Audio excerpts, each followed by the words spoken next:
All right, let's get this started. Let's get this started. All right, where are we? There we go. All right, welcome all you wrestling fans to the 21st episode of the Pop-Up Powerbomb podcast. I am your host, Breathtaking One himself. I got the Cerebral One here with me, and tonight, wrestling fans, we share our thoughts on some interesting topics, including WWE's last PLE for the year and NXT's Deadline pay-per-view. Impact Wrestling, of course, had their final pay-per-view of the year and final resolution. Also, the final time that they will be using the name Impact Wrestling. And we've got a couple other little interesting topics as well. So I hope everybody's settled in. I can already see in the chat, of course, the Rockin' One herself. And we've got some lurkers lurking. It's great to see. Of course, hit that like button, share this out. It's always a great help. And if you haven't subscribed to the 4GQ TV channel, please do so, because you've got some amazing content that is you can find here each and every week.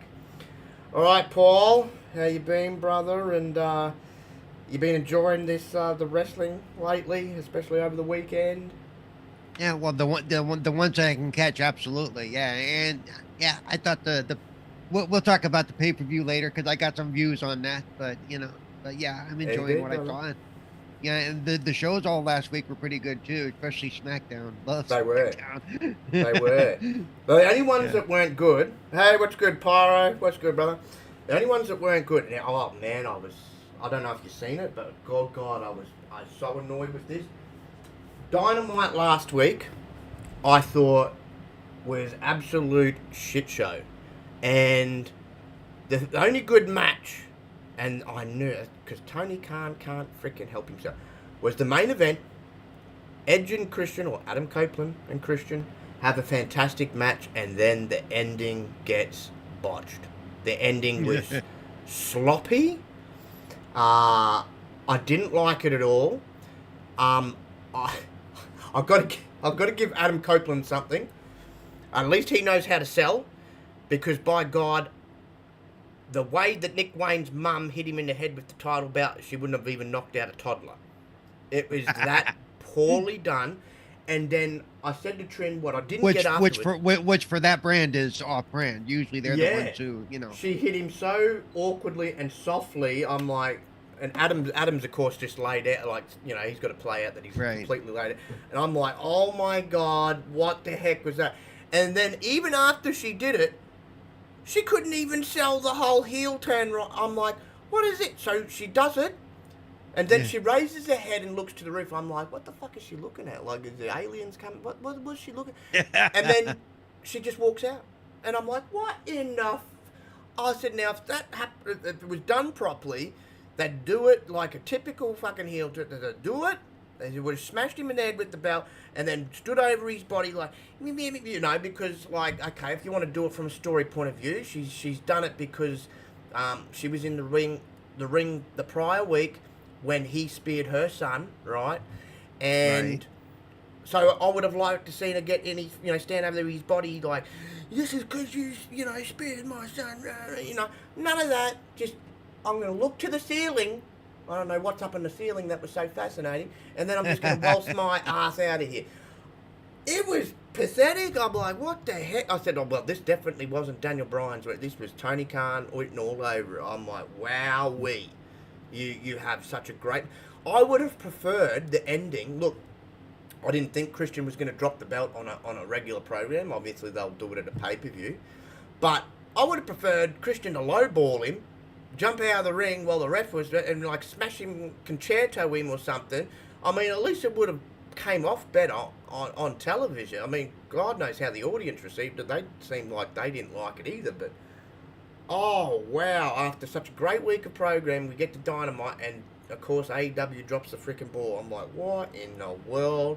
And, I mean, the rest of the card was quite forgettable, but I was enjoying the match, and then they fumbled the damn finish. I'm like, what the I couldn't get over it, bro. I have to admit, I almost always forget to watch Dynamite. I forget it's there, personally. Well, because it's a Saturday night, I got other, Yeah. And so, it was one of the biggest fumbles I've seen in a long time, and, they completely bungled that. Now they've got to try and get people back invested in the whole feud, which has been a good feud. I've got to give them that. The back and forth between these two long-time friends and tag partners has been great, but that was just bad. It was really, really bad.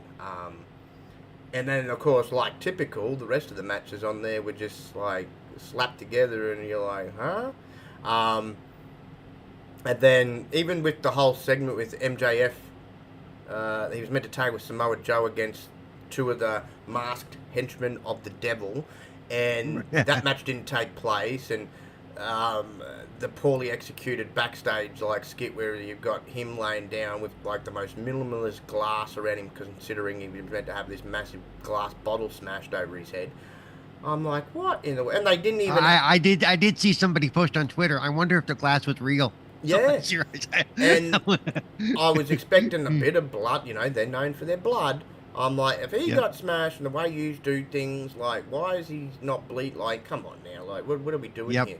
And then, even that's getting, like, it started off really good and really interesting. But even that storyline now, I think most people are at the point, like, you've bungled this and jumbled this so much, like, just unveil who the hell's under the mask. Like, just get to the point now. Like, it's sort of at that stage, or I've lost complete interest.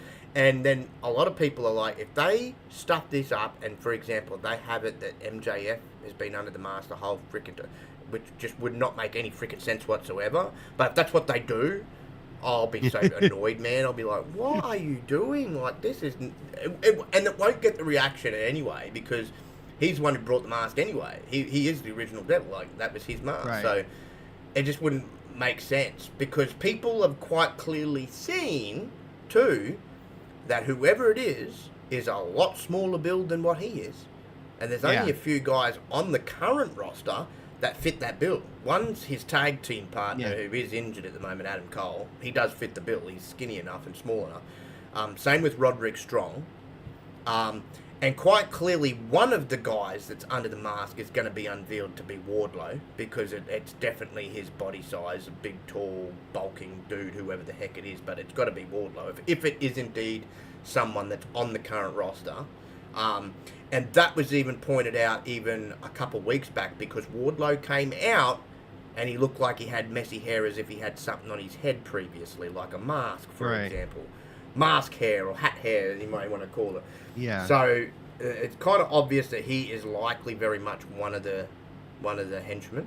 But look, I still truly believe that it's probably Adam Cole and Roderick Strong and those boys, and with Wardlow just added to the mix as the big boy.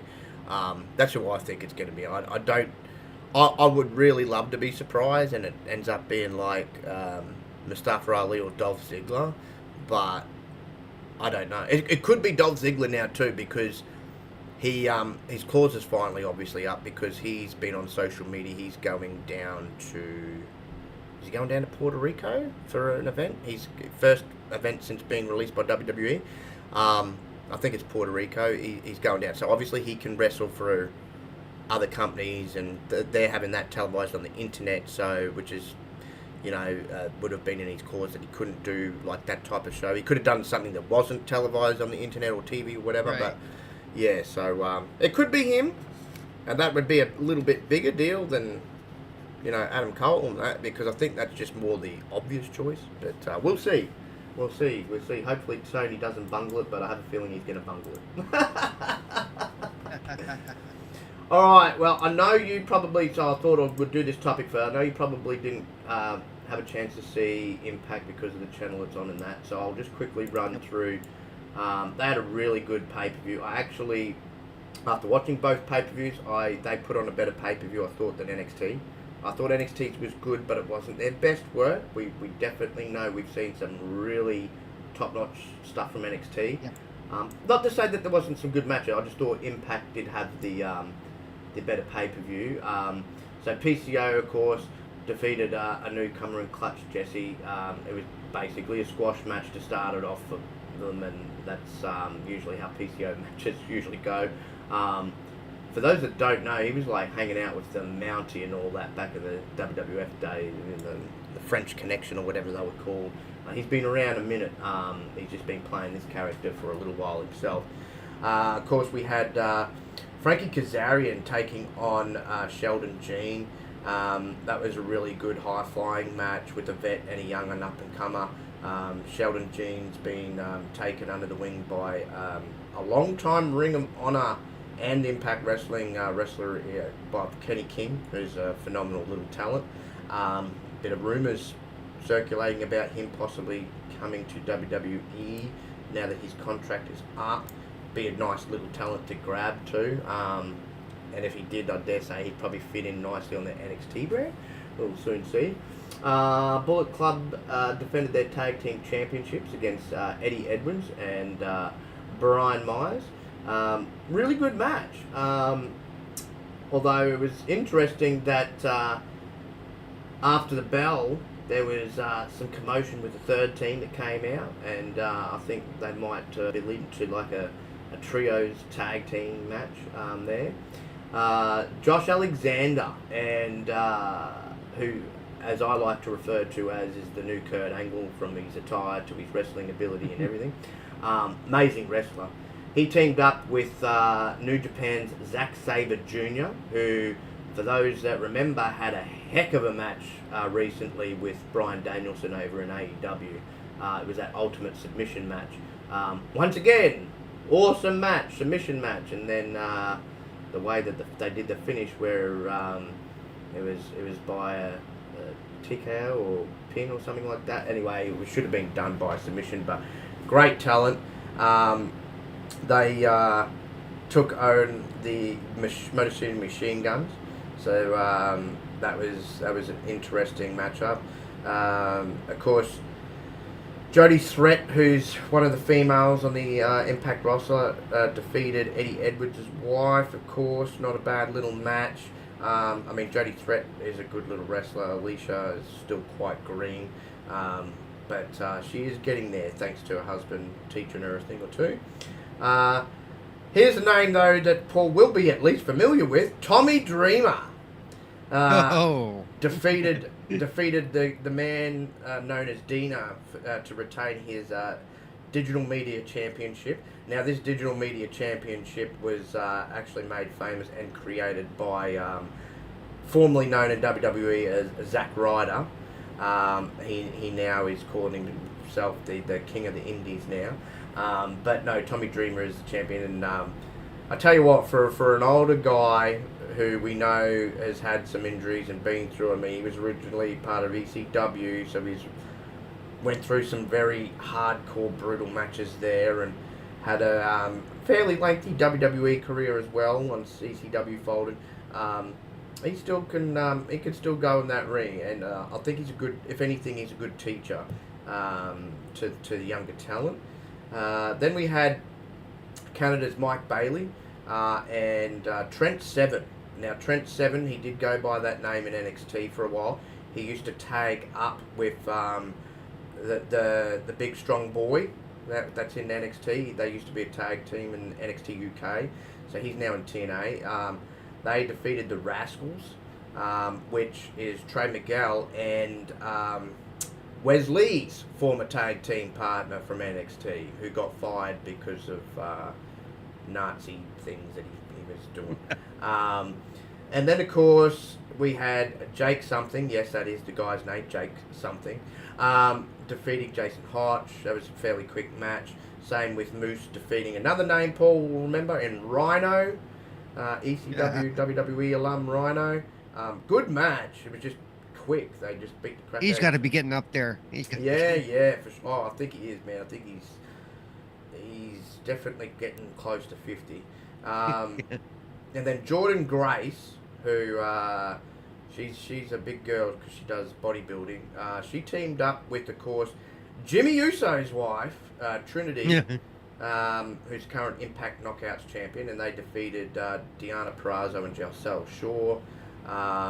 Interesting match, of course, and Purrazzo and Shaw had a huge argument after the match took place, and yeah, top to bottom, it wasn't a bad little card.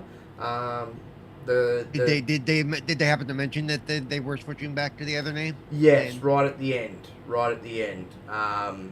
They mentioned that their next pay-per-view is TNA Hard to Kill instead of Impact Hard to Kill, and they're going back to calling the titles obviously the TNA, champions or world champion, and that. That's why they kept their world champion in a tag team match, as I said, with his partner in the Machine Guns. But he will be defending his belt at the next pay-per-view. They're making a lot bigger deal out of it because, like I said, they're actually finally moving to bigger arenas, and they're trying to sort of claw their way back up to be more relevant. And interesting, before we move on, how's this?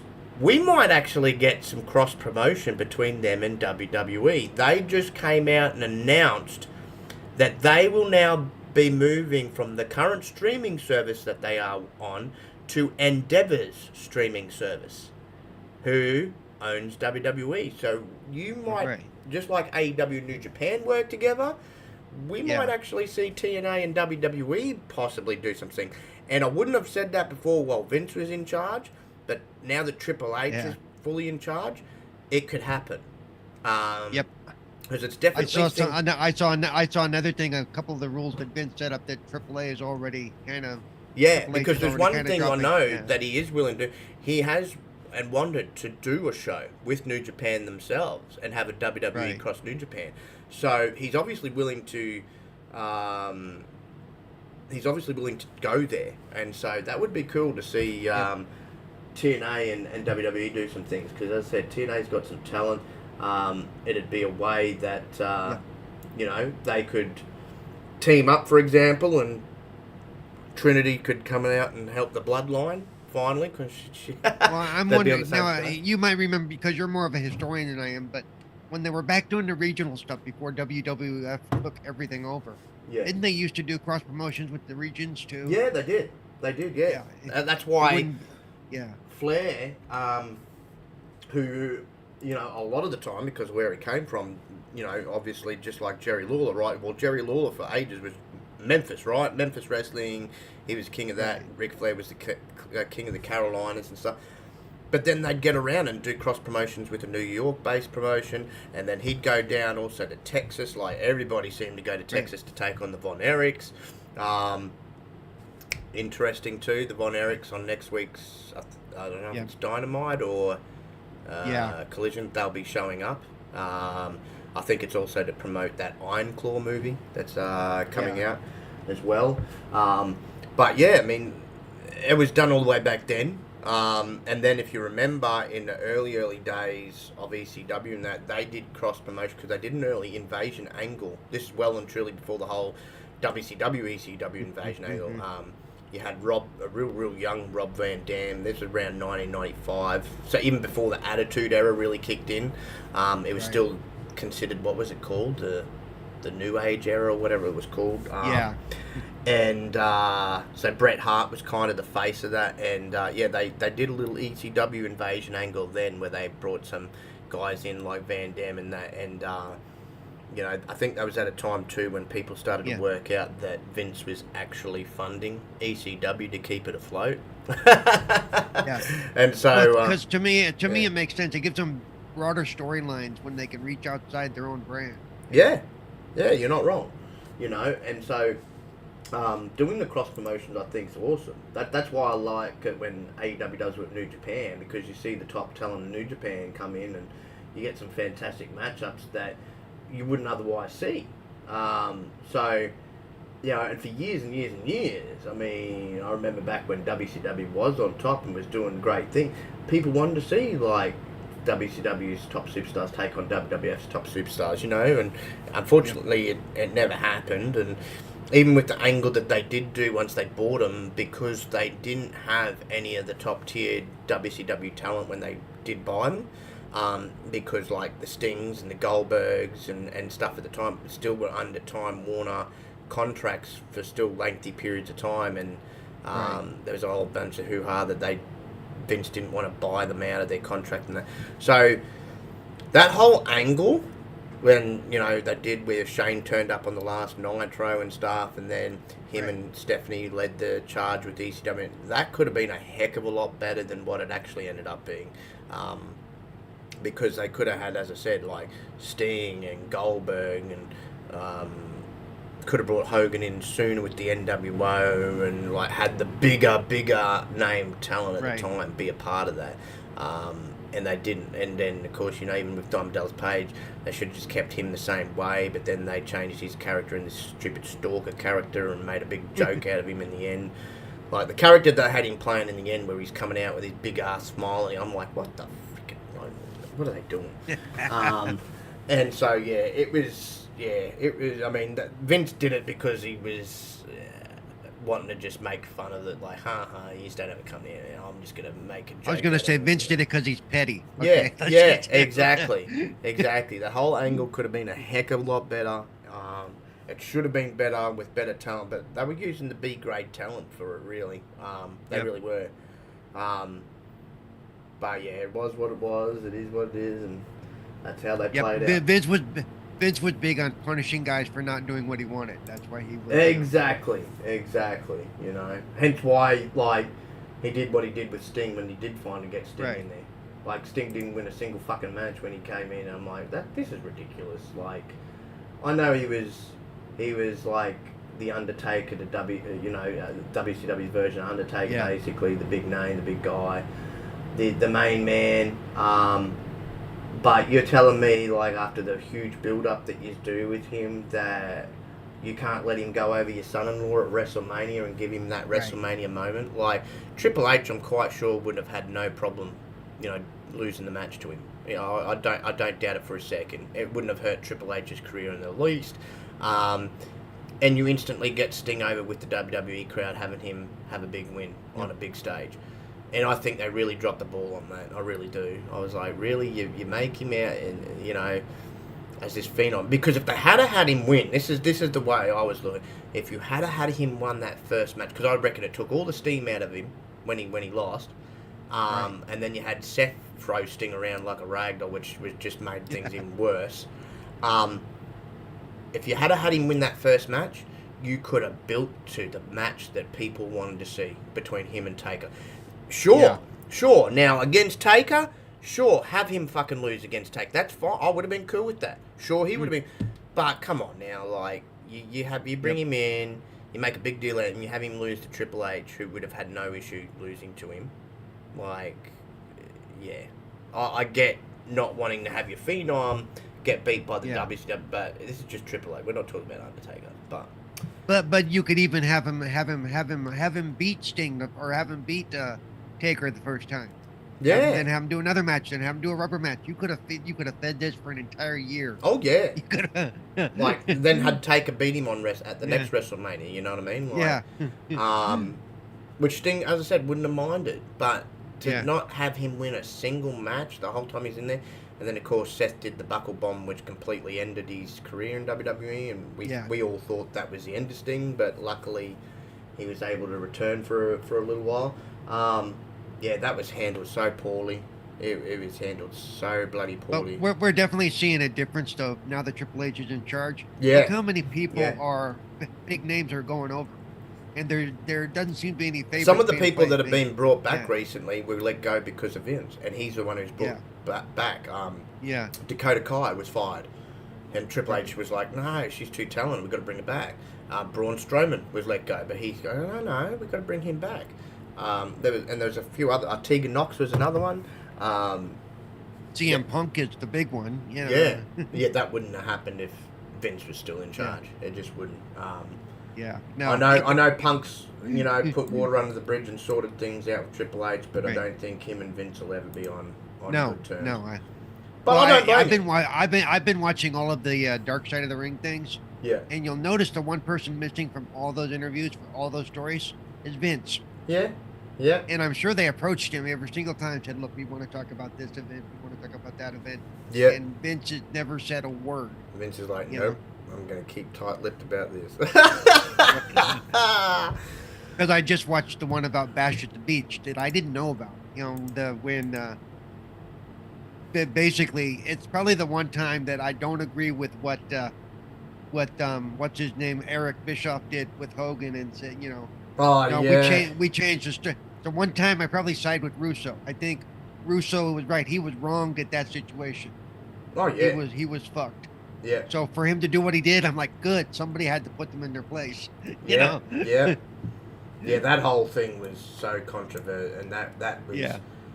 Yeah, That leads to my next question for you, because, like I said, you're more of a historian. Have any two wrestlers ever broken the story? Because once they're in the ring, they can pretty much do whatever they want.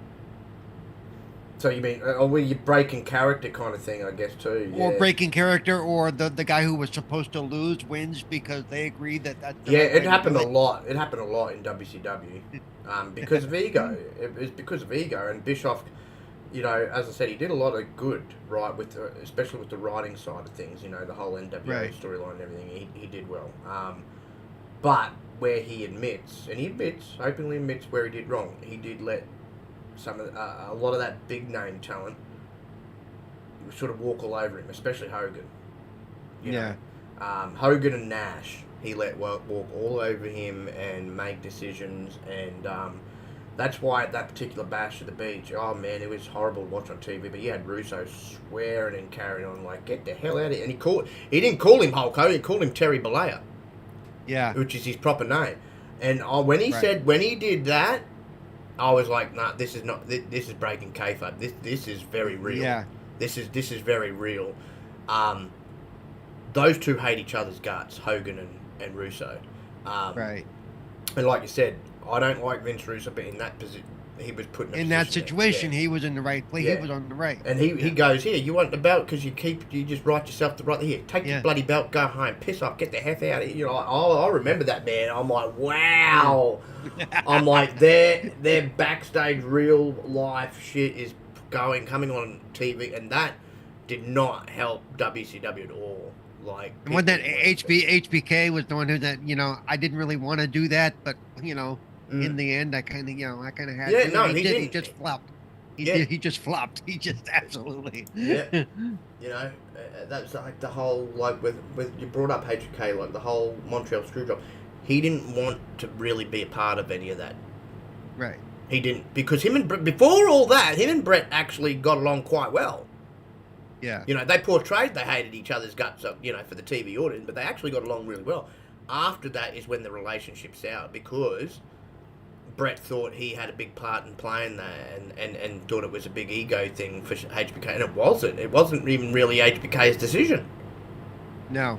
It was Vince being petty yet again, because and if HBK wouldn't have done that, then he would have had issues with Russo. Because the initial plan, and a lot of fans don't realise, an initial plan was, right, and this is another reason why Brett reacted the way he did and spat on him and even knocked Vince out backstage, right, knocked him out, knocked him stupid, right, because they didn't tell him what the plan change was at all. Right. Right. He walked out there thinking he was going to win, because the plan that he had told to him, you were going to win, and then you were going to relinquish the title the next night on Raw before you head off to WCW. Like, they knew he was going to WCW, but they were going to have him just relinquish the belt, right? He would have been okay, even with, if the plans had changed, they came and said, hey, look, because you're going to WCW, we're going to have Shawn go over you, right? But they never fucking told. And they could have had Shawn go over him and have Shawn go over him clean. Right? Yeah. Because the worst decision and part of all that was, not only did Brett not tap out, even though they rang the bell and said he did, right? You're not going to... They've never done that before. They don't usually do that a lot. It's like very, very rare do you see someone win with someone else's finisher. Very rare. Right. It has happened. I'm not saying it hasn't happened, but it's so rare. Right, because they usually like, no, because this is this person's finisher, they know how to get out of it or whatever, especially if it's a submission move. Yeah. Hey, what's good, brother Dredd? What's good, brother? Thank you for stopping by, man. And that, there was no way Brett would tap out to his own sharp. No. No chance, because it wouldn't make sense. I mean, his dad used to turn him and Owen and the rest of them into pretzels. I was going to say. Right, old Stu Hart in the dungeon, so they'd be used to all sorts of submissions being applied to them. Yep, and they've all said that when Stu did it to you, it really did hurt. Mm-hmm. Yeah, he wouldn't back around, man. Like, it wouldn't be no kayfabe with him. He'd just straight out do it. Nearly break your kneecap. Like he applied the pressure, and you felt, especially with like figure fours and stuff like that. And he did that on purpose because he goes, you just don't know how a match can go, if it's going to be a stiff match, or it depends on the two wrestlers. It depends on if the two wrestlers actually have some legit heat there, so they will actually sort of hit each other a little bit harder and do things a little bit stiffer because, there is a hit, which I'm all good for as long as they're not going to go out to hurt each other, because it really adds to realism. Like, fans are like, damn, like, wow, he really hit him there. And so, those boys and the Von Erich, the Harts and the Von Erichs, for example, were tough as freaking nails. Tough as they come because of that, right? Even the Von Erichs, because Fritz was even more extreme than Stu Hart. Like, holy shit, that's hard to believe. Yeah, he was strict. Like, he was real strict. And so he would flog the hell out of those boys if they weren't doing what he wanted. Like, literally flog the crap out. And it's going, like, Kevin and Nat have all talked about. Even Kerry, when he was live, was talking about. They had that love-hate relationship with their dad because he was very, very hard on them. Right. But that's why they were all tough as freaking nails. But it also was because of how their dad was, that kind of played in a little bit of how some of them ended up killing themselves because of their depression and stuff like that. There was a lot attributed to it, obviously, but that's why, and then you got the Von Erich curse, of course, because Kevin's the only one who's alive. Yeah. But yeah, no. But moving right along, now this is an interesting topic because I didn't know about this until last night that it was doing the rounds. This WWE on Fox controversy, right? And there's been a few people. It's funny because they're all wrestlers that aren't a part of WWE, but they're obviously all very much are in the know of what's going on. So this is all coming from Ringside News, and then I'll let you go on about it yourself, Paul. So first, Mickie James goes on a rant. For those that don't know Mickie James, she's a long-time WWE, she was Hall of Famer, long-time Impact Wrestling Women's Champ, and of course she is the wife of the current SmackDown General Manager, Nick Aldis. She goes on a rant directed at wrestling fans post WWE on Fox controversy. So Mickie has taken centre stage addressing a simmering controversy that has rocked the world of pro wrestling, and this intense showdown unfolds against the backdrop of a sad chapter involving none other than the Briscoe brothers. The sparks flew when the WWE on Fox, during a recent episode of SmackDown, shared an image featuring the Street Profits and Bobby Lashley, dubbing them Dem Boys. Right? But here's where the firestorm ignited. The moniker Dem Boys has long been intricately tied to the Briscoe brothers tag team. It's no surprise that Mark Briscoe got upset with anger as WWE on Fox seemed to borrow their catchphrase to describe an entirely different set of wrestlers. The situation took an even more dark turn due to the tragic passing of Jay Briscoe earlier this year at the tender age of 38 in a heart-wrenching car accident. In response to Briscoe's impassioned comments, Mickie stormed into the area of social media warfare, posting an image of the Briscoe brothers. This move was met with a fiery backlash from a faction of furious wrestling fans. However, Mickie James refused to be silenced. She re-entered the social media fray, delivering a potent message that resonated with the vital importance of respect and empathy. With an intense reminder, Mickie called out the disconcerting trend of individuals readily resorting to disrespect in pursuit of a mere like on their social media posts. And just in that sense alone, we know what that's like in the gaming community. She implored everyone to keep in mind the ongoing process of healing and grieving within the Briscoe family, still reeling from the tragic loss of Jay Briscoe. Mickie made it clear, we've got to be super nice and understand people a lot, especially when they're feeling sensitive. She said, the comments alone remind me how comfortable people are being disrespected and disrespecting others, all for a fake like on a soulless app. I'm aware it's a tweet. I'm aware the boys also, my friends, didn't post it. I'm aware a brother and friend is still grieving. You should too. Amidst the blazing controversy, Maria Kanellis joined the melee, her voice ringing out with disapproval of WWE on Fox's post. She shared poignant snapshots of Mark and Jay Briscoe, adding an extra layer of poignancy to the debate herself, which I'm going to get to here in a second. So she chimed in herself, and so did Mark Briscoe, as I mentioned, and it got the wrestling community buzzing yet again. So she didn't hold back, expressing her disdain for the @WWE on Fox post, or sharing heartfelt photos of Mark and Jay. In a passionate response, she emphasised the significance of Dem Boys tagline belonging to the Briscoes and the profound impact they've had on those around them. She went on to share a poignant memory from 2 years ago, highlighting the magic of friendships, memories, and the people you uplift in the wrestling world. However, a fan chimed in on Maria's post, raising a point about AEW using phrases like "he's him" and Nick Wayne adopting the moniker The Prodigy.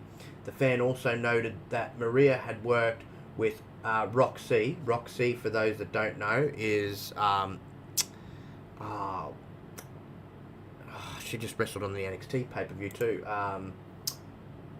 That was her name in Ring of Honor. Why am I spacing on her name? Roxanne Perez. Roxanne Perez, right?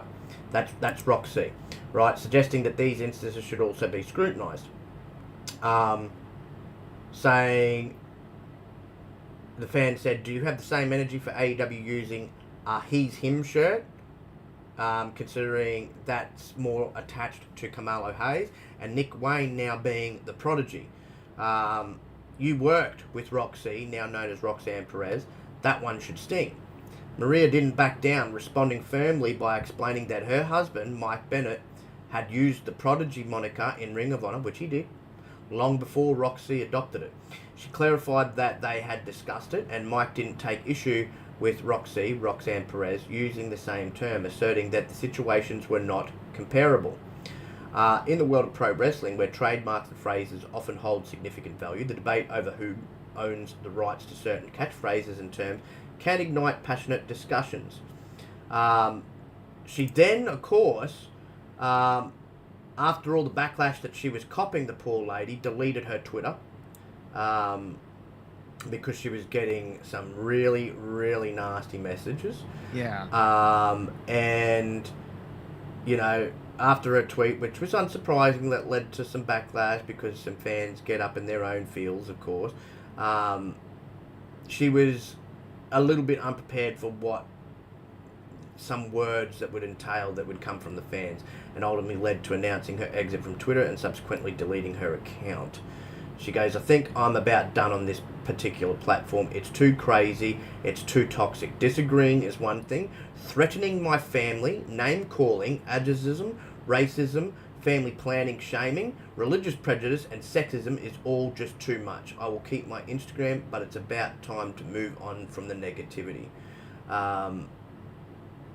And then, you know, so she went and deleted because she was copping death threats and God knows what else. And of course, yeah, the brother of Jay, Mark Briscoe, he came out and urged Triple H to fire WWE on Fox account operator, meaning whoever's behind it. So, it appears that the post, from WWE on Fox social media, which was in poor taste, did offend Mark Briscoe. It was to do with... And his opinion should be the only one that matters. I'm sorry. Yes. And in response, Briscoe wrote while tagging Triple H, "For real? This shit is hilarious. Triple H, whoever runs his Twitter should probably be fired for lack of knowledge, or they need the taste slapped out of their mouth for lack of reverence." There's been obviously no response from Triple H or even whoever's running the WWE on Fox handle over the post, which is also considered irreverent by several fans. Just for a bit of backstory with the Briscoes, and as I said, they've been called Dem Boys for quite a long time. They started their career in the year 2000 when they made several appearances at the East Coast Wrestling Association. During their career, that lasted and still ongoing because of Mark, more than 2 decades. They have appeared at Combat Zone Wrestling, Jersey All Pro Wrestling, Ring of Honor, and more. Their last match together, of course, was on December 10th, 2022 against FTR in AEW in a series of bloody matches, which were really, really good matches. So real interesting stuff here. I mean, when I started digging into it, I did feel for them because, I mean, they have always... I've known... Hey, what's good, Timmy? What's good, brother? I've known them for the longest time as them boys. And for some fans, because they only started hitting the mainstream, obviously, with AEW last year and that, it was quite evident that they were dem boys. They used to come out. That was what, you know, Jay would come out and say, we're dem boys, you know? Yeah. And... so to associate that term with the Street Profits, for starters, is just ridiculous. It doesn't even fit with... yeah, because the Street Profits already have their own brand anyway. They don't need... It just does not fit at all with their gimmick at all. No. So that's where I agree with Mark Briscoe. The lack of knowledge there is... whoever's running the WWE on Fox account is just non-existent, obviously. But the fans and that were backing it up and saying, no, there's nothing wrong. Like, come on now. Like, this is a terminology that's associated with a tag team, that one of that tag team we lost early this year. And obviously the family is still reeling from that. You know, everybody grieves differently. Everybody takes a different amount of time to grieve.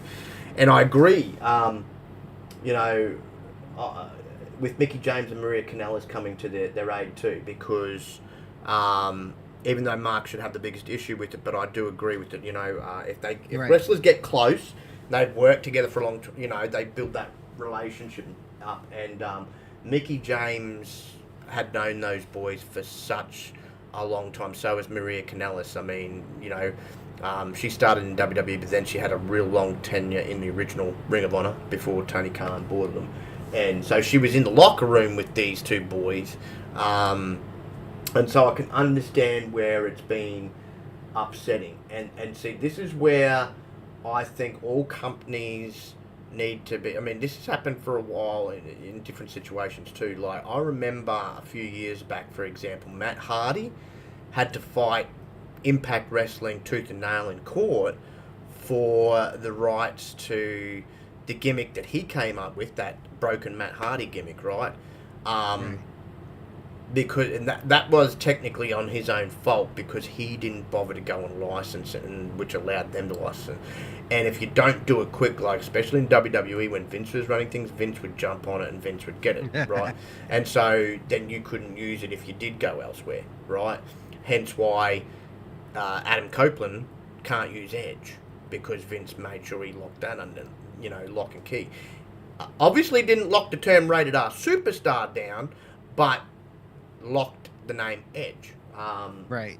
And so it's always been a legal thing there, where you need to go through the right channels to sign off and get that locked down, especially if you want to use it.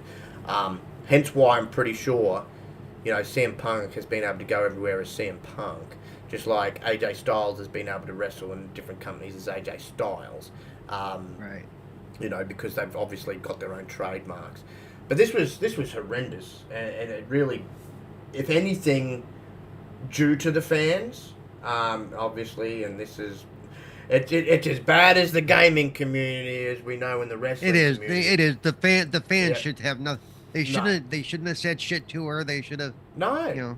There was no need. There was no. Put it this way, she knows those boys better than any of us fans knows those boys, because she was in the same freaking locker. Same with Mickie James, and to make a woman have to delete her account because you don't like her opinion on it, and then instead of attacking the opinion or coming at her for her opinion, you start going and making death threats and going into a family like that's just crazy. But I mean, hey, look, again, we're used to seeing this in the gaming community because that's how wild it gets.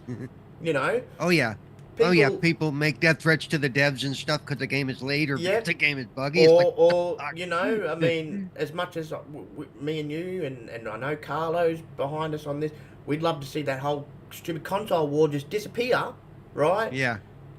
The stuff that you see, you know, people say on the Xbox side, you'd think it's like a whole civil war going on, like, you know, and they differ on the opinion of, you know, Xbox better, PlayStation better, and it starts there.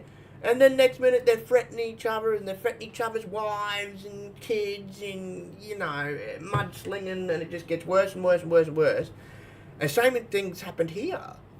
And really these fans need to take note, like, why are you referring to a tag team as them, but when that's not their moniker.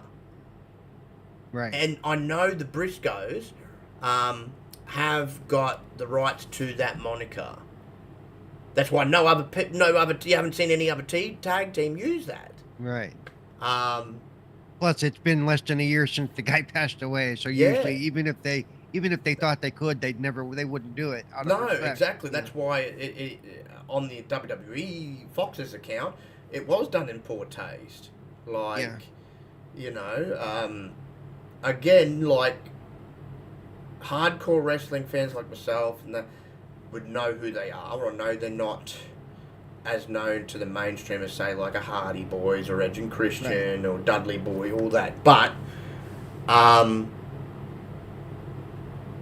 they were known the minute he passed away, because the whole whether you sort of followed their career or not, it shook the wrestling world. It was big news.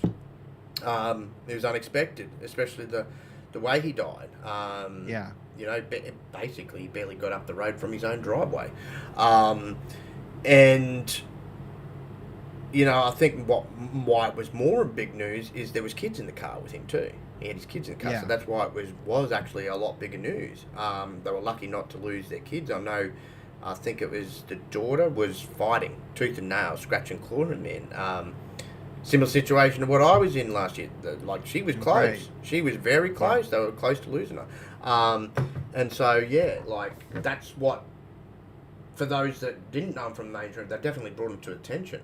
And then people, like, did their research. Like, I've heard of these names. You know, because a lot of people for a long time thought that they were related to the old school Briscoe, from the back of the day, Gerald Briscoe and that Pat Patterson, you know, those Briscoe. Right. No relation, of course, but, you know, that's what people thought for so long, but, which it kind of, you know, helped to put them on the map a little bit, you know, I suppose, using the same last name and that, but, no, like, it's just in bad taste, and fans just went too far. Well, and you know what the WWE on Fox account should have done? As soon as they saw that shit, they should have jumped in. Okay, I'm sorry, I apologize. Yeah. And then it would have ended. But they haven't said a fucking word. No, they haven't. And look, I think Triple H will probably, once he catches me, because the man's a busy man, but once he catches up on what's actually going on, I'm quite sure he will actually say something. But in saying that, it shouldn't be his job to apologise, because that's a WWE Fox thing. That's technically a Fox thing, really. Yeah. And isn't WWE leaving Fox? I mean, they aren't they done at Fox? They are. And probably when he catches up with this news, he's probably sitting there thinking, thank God, because they obviously have no idea about fucking wrestling. Right? No idea about wrestling history here. You know, and so, I mean, like, they paid tribute to, like, they've never wrestled for WWE. They paid tribute to them when to both boys, but mainly Jay. In WWE, they had a whole night sort of paying tribute. Actually, if I remember correctly, I'm pretty almost certain they had like a small little video tribute thing, maybe, or at least, you know, the picture that they usually put up for people with a birth year, death year. They did something. I remember they did something on an episode of Raw or something like that, and he didn't even wrestle for them. But Triple H knew who he was, and a bunch of the guys and girls that are in WWE knew who he was, because they probably had been... Because, I mean, a lot of the talent that's in WWE now had actually come from Ring of Honor. AJ Styles, Seth Rollins, Ricochet, a whole bunch of them. So they would have been in the same locker room as the boys at one point in time. And so, you know, it's sad to see, and I don't blame Maria, for example, for leaving. I mean, it obviously just got too much for her. Well, and I hate to say it, Twitter, they saw a chance to attack a female. Yeah, I hate to say they saw. Yeah, and we've seen that in the gaming community quite often too. It's hard to be a female out in these streets. I'm telling you, when they just get eaten alive. Doesn't matter what sort of fandom you're in, gaming, wrestling. I just love Mickey Jane because I know they came at her too, but she don't take no shit. That woman, she'll snap right back at you like she got balls, that one. Like if Rhea Ripley would have got involved, she would have been asking for addresses. I will show up at your house. Yeah, exactly. They're one of those types of women. Like they do, man. Like they just won't take nothing. And I've seen Mickey. She was giving it just as good as she was getting it, and good on her because she didn't back down. And as I said, Maria did try for a little bit, but. The threats and the nastiness. But it can become overwhelming. I've even been in some of those discussions. Way over. And Mark Briscoe. I was sitting there laughing when I seen something. I'm like, he's an idiot. This dude will literally hunt you down, and knock your head off. Like he is really he is a country boy through and through, and they won't mess around, man. They won't take shit either. So no. And especially as I said, he's still very much reeling and dealing with the loss of his brother, and so some of the poor taste comments I've seen back there. I'm like, I think I've seen one person say, just get over it, like he's gone, get over. I'm like, dude, like it only happened this year. Like, what are you talking about? Yeah, I know. Get over it. Let people mourn at their own rate. I'm like, how do you tell someone to get over it, dude? Like, I know some people that it took them years to get over losing a family member. So just to answer a question we had right before we went on the air, they did advertise that Roman will be there this Friday at SmackDown. Oh, there you go. That's good to know. Otherwise, we'll have to put out the missing in action. Yeah, we'll have to put up the milk curtains again. But no, look, I wanted to touch on that subject, just like I wanted to touch on this next subject, which isn't. You see this too much, man. So we'll move into this next topic. Seth Rollins has actually come out and made some comments on it. We've all seen the videos that circulate of fans at freaking airport. I think the latest one that was doing the rounds on social media was poor Asuka. Could barely fucking move. And these fans, they're not really fans. They're standing there with 15,000 different things in their hand, shoving it in these wrestlers' faces to sell it on eBay an hour later. All right? Yeah. This has been happening too much for too long. These are the same type of weirdo fans that'll stand outside the hotel. Like, they will stalk whatever and look up whatever hotel these wrestlers are staying at. And they will stand there and they'll berate them and they'll get them. Can you sign this? Can you sign this? Can you just shove it in their face? The airport, in my opinion, is the worst of the worst, depending on what type of hour-long flight that they've been on and what time of the morning. Right. Like, some of these people could get off 12-hour flights. It's early in the freaking morning. They barely open their freaking eyes. And here you are shoving something in their face. Like, this is why there's such things as meet and greets. And that's where you go to get something signed and that. Like, I don't feel... I know obviously that they, like any celebrity, they've got to kind of... It's a part of the job, I guess.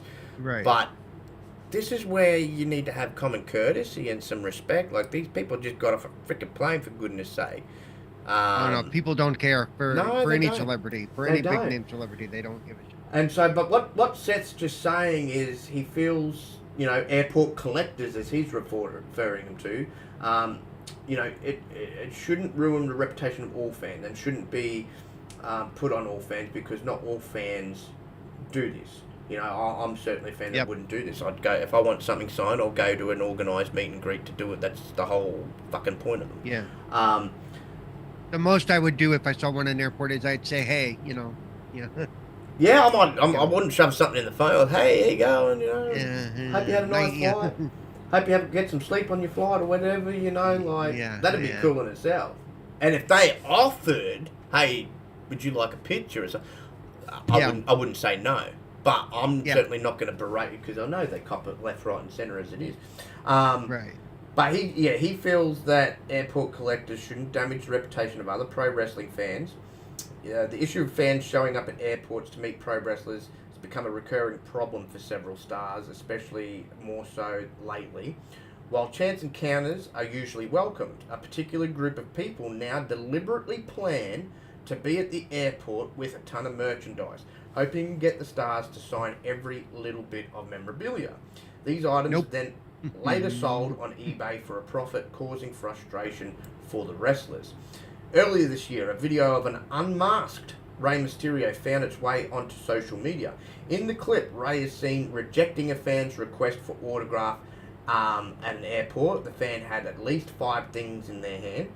Of course, this fan was obviously trying to sell Mysterio autographs for a profit. He wasn't the only WWE superstar to deal with this either. While speaking with Sports Illustrated, a media podcast, Seth Rollins was asked about his experience at a recent Disneyland trip with his daughter. Now, see, this I think is bullshit when fans say, you see that they're out with their family, leave them the freaking hell alone. Right? Yep. I've even seen it where they go up to him in a freaking restaurant when they've freaking got half a burger or something in their mouth, trying to enjoy a meal. I see one recently with John Cena out with his buddy. I think it must have been around lunchtime or something. Out with his buddy trying to enjoy a meal. Fan comes up and goes, hey, can you do Can't See Me? And he goes, how about you go away? Like, I said something along those lines. But he did it politely too, John. Right. But it was basically in his own words, F off. I'm out here trying to enjoy company with my friend and a meal. Right. Now's not the time, you know.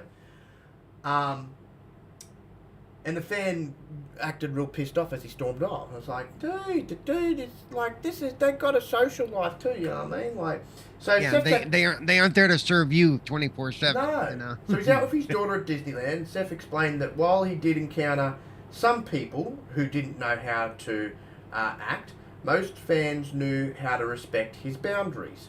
He also stated that he feels airport collectors shouldn't damage the reputation of all pro wrestling fans. He said, you know, it's funny in a big place like that, especially like Disneyland, we often get like people aren't expecting to see you, so they're not even really paying attention.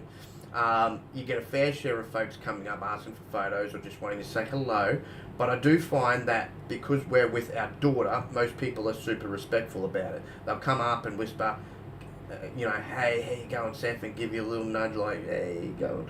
But that's about it. You get some people, though, who just, like, don't know how to act in public, which, you know, whatever, that's fine. I've been accustomed to dealing with them for long enough, but yeah, I would say most people, and this gives me faith in the human race, most people see us with our 3-year-old daughter, referring to him and Becky, and they're pretty chill about it. We get a lot of pseudo collectors at the airports that are a little funky and a little aggressive sometimes. Again, because we have our daughter, people tend to stay away a little bit more, but yeah, they're still a bit aggressive. Sometimes they'll use their kids. They'll send their kids up with a figure to sign it. And you'll be like, oh, what's your name? Let me sign it for you. They're like, you can see them like, oh, no. So that's not nice. That's not a nice thing, but I do find that's not the rule, it's more the exception. So there's still faith in humanity to be had, man. Don't lose all hope just yet. And here we go, just like you were sort of just saying, wrestlers are not obliged to entertain fan requests outside of their events, and it entirely depends on the wrestler in question whether they want to sign anything or take a photo. Regardless, there will always be a section of fans who feel entitled to get autographs and photos, and that's unlikely to ever change.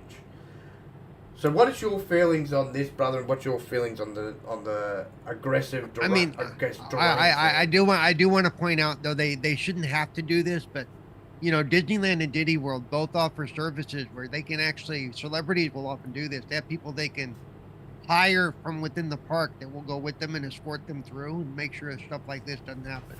But that shouldn't be something that every celebrity has to do, because it costs them a pretty penny to do that. Because basically you're hiring your own little personal escort. Right. So now that you know this, people, next time you're in Disneyland or Disney World, look for people that are walking around with people that are dressed up in nice little pinstripe shirts or whatever. Yeah. That's them. Yeah. Yeah. Yeah. And though like they expect some of it, because I saw somebody, a friend of mine posted the other day, he saw somebody in the airport, got a picture with him. Now whether he approached him or the guy said, "Hey, would you like a picture?" I don't know, but but doing that, getting a quick selfie is different than, "Hey, I've got these 5 action figures. Do you mind signing them all for me?" No, because then they know you're full of shit, especially when they ask you who they should sign it to, and you don't want to give them a name. No, just say, just put your name. Oh, but then they know you're going to sell it. Yeah. Which is cheap, It is. It is. That's the reason why when you go to conventions or meet and greets, that there's usually a fee involved with getting anything signed, because it's in their contracts. They want to cut. And yeah, because they're not stupid. They're not stupid. They know. And some of it's their agents and stuff. Some of them would gladly give their autographs away for free at the shows and stuff. But these people, like Seth pointed out, using their fucking kids like that. That's low. That's low. I know you go up, they're more likely to sign. But like, I watched the video, right? As I said, it was the latest one. I watched the video with Asuka, and I watched the first guy. Yeah. He's like, sign this.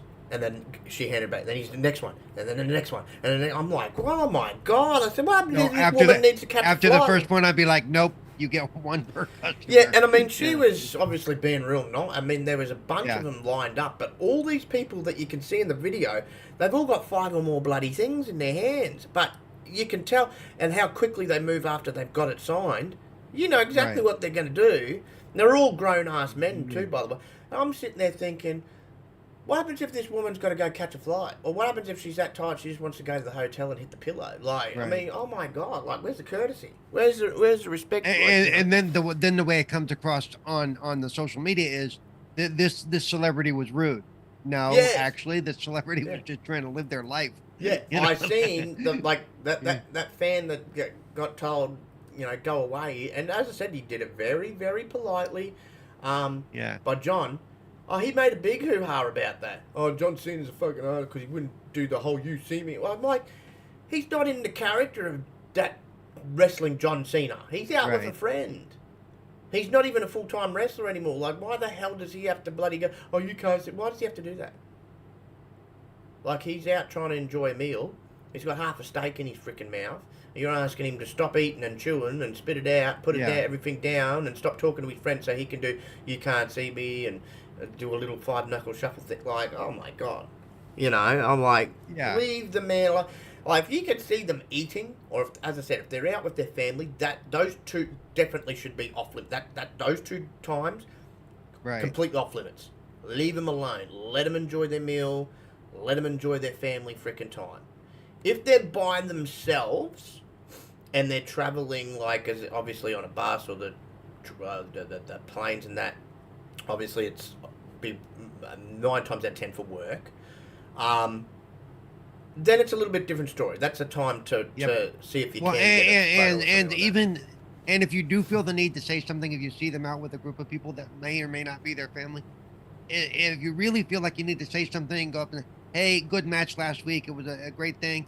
And then if they acknowledge you and say, hey, would you like a picture? Then okay, because then it's them allowing you in, not you forcing your way.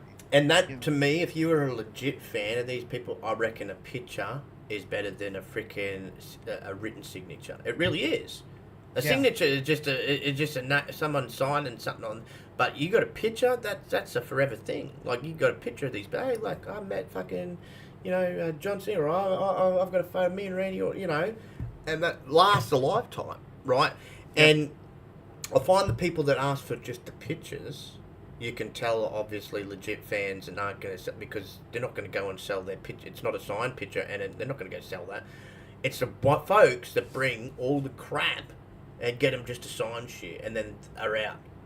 Here, sign this, sign this, sign this. Not, hey, how you going? How was your flight? Or no talk like that. Just sign this. And one other thing, if you do end up sitting next to a celebrity or a wrestler on a flight, ask them before you start snapping selfies and say, hey, is it okay if I share this on my timeline? Yeah. Most of the time they will probably say yes, but for one reason or another, they say, look, I'd rather you didn't, or whatever, and respect that, respect that sometimes they want their privacy. Yeah, at least have the courtesy to ask them, hey, is it all right if I take a picture or something like that? you know, or, you know, if they're obviously willing to, that's a different story. But yeah, don't, like, these people, I'm not kidding you, I've been to airports where they've done it. They stand at the freaking gate.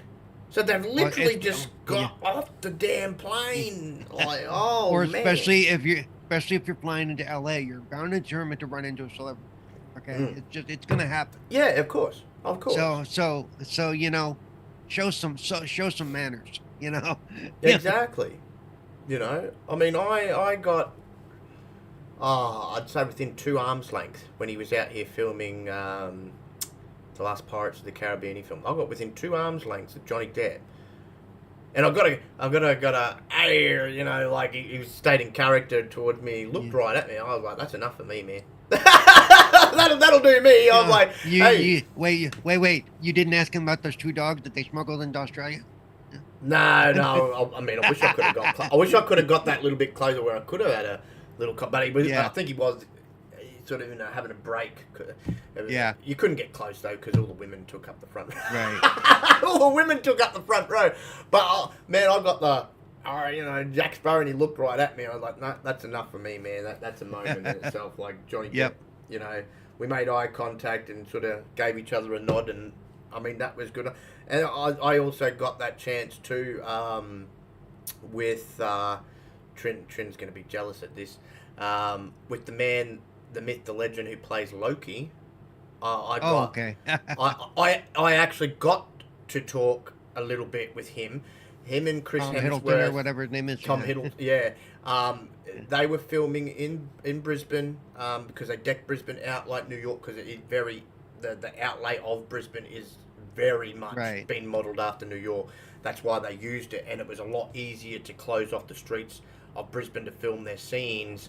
Even though in the movie it's New York they're presenting, then actually shutting down New York because that's like a damn near impossible freaking thing, right? And he was just standing right near the guardrail. I said, hey, what's good, bro? Like, and I had a little chat to him, and he goes, oh, we're filming and having a good time, and everybody's been, you know, really gracious and really cool down here, and we've been loving the film. And he's saying Chris had showed him, you know, because Chris Hemsworth's obviously from Australia, so he's been showing him around, and he's seen some things. He seemed like a really cool guy, and he said, no, he goes, I've got a minute, do you want to take it fast? No, man, I'm just happy to bloody talk. I'm sure you're getting asked to stop and do handshakes and kissing babies and take a move photo, man. Like, I just enjoyed having a conversation. I've done that with wrestlers in the past.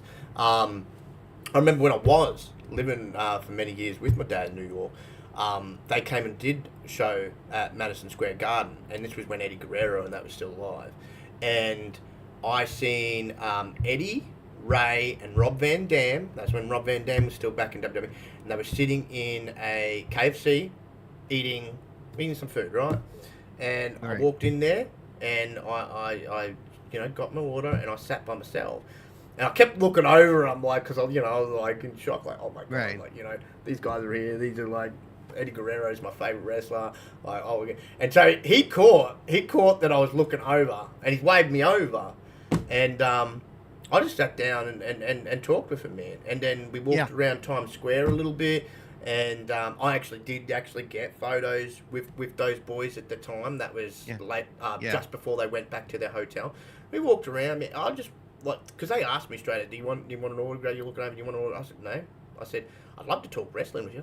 I just want to have a conversation, you know. Like, I know users probably so used, doesn't matter where you are. Yeah, shove this in your face, sign this. Can I take a bit? I'd love to just hear stories, like, and so that for me was more of a lifetime memory moment than any photo or any autograph could ever do, you know. I got to see the real side of these guys. Like, I mean, they were especially Eddie and RVD, where the characters you saw on TV, they were pretty much that same larrikin, you know, lovable, carefree sort of cheeky character, like, outside. They just turned themselves up a notch, basically, and it was just cool, And they couldn't get over my line. I'm sitting there going, man, I remember, like, to Eddie, I said, I remember you and you were wrestling as a cruiserweight in WCW, and when you went to ECW and kind of made a bit more of a name for yourself, and, like, yeah, RVD, I said, like, some of the spots that you did where you were jumping from the ring out to the crowd, and ECW, oh, man, it was awesome. It was awesome. Even asked Ray, I said, how'd your head feel when Kevin Nash threw you against the side of the truck? He goes, he threw me. He goes, lucky, you know, obviously, you know, to make the sound that puts his hand up. He goes, if I didn't put my hands up, man, he goes, I would be knocked out. He, like, threw me.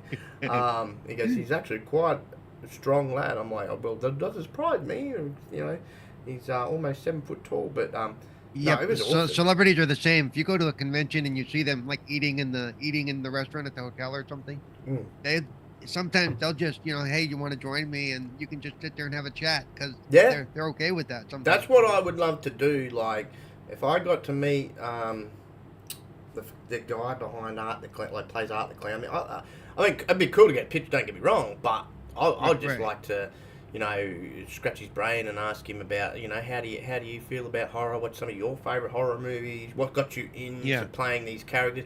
What goes into the mindset, for example, of how do you get in the mindset of playing such a character like Art the Clown, for example? Like, that reminds me, when I met the guy who plays Art the Clown. Because I met him earlier this year. I met him in June, and talked to him a little bit, and I did get an autograph from him. I had him autograph a Terrifier 2 T-shirt that I had. I had him and the director, and the kid, and Elliot, the kid who played the kid in the movie. Yes. They all signed my T-shirt for me, and he goes, "Yeah, what's your name?" And jokingly, I go, "eBay."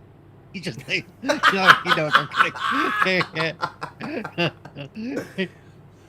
No, I mean, that's a great keepsake, though, because, I mean, you know, you're like me, you're a legitimate horror fan, so it's like, hey, I'm not getting this to sell this, no, this is a keepsake, you know? This is definitely a keepsake. Well, and since they all three signed the same T-shirt, and they all say, you know, Paul, you know, and I have pictures with all three of them, so, yeah.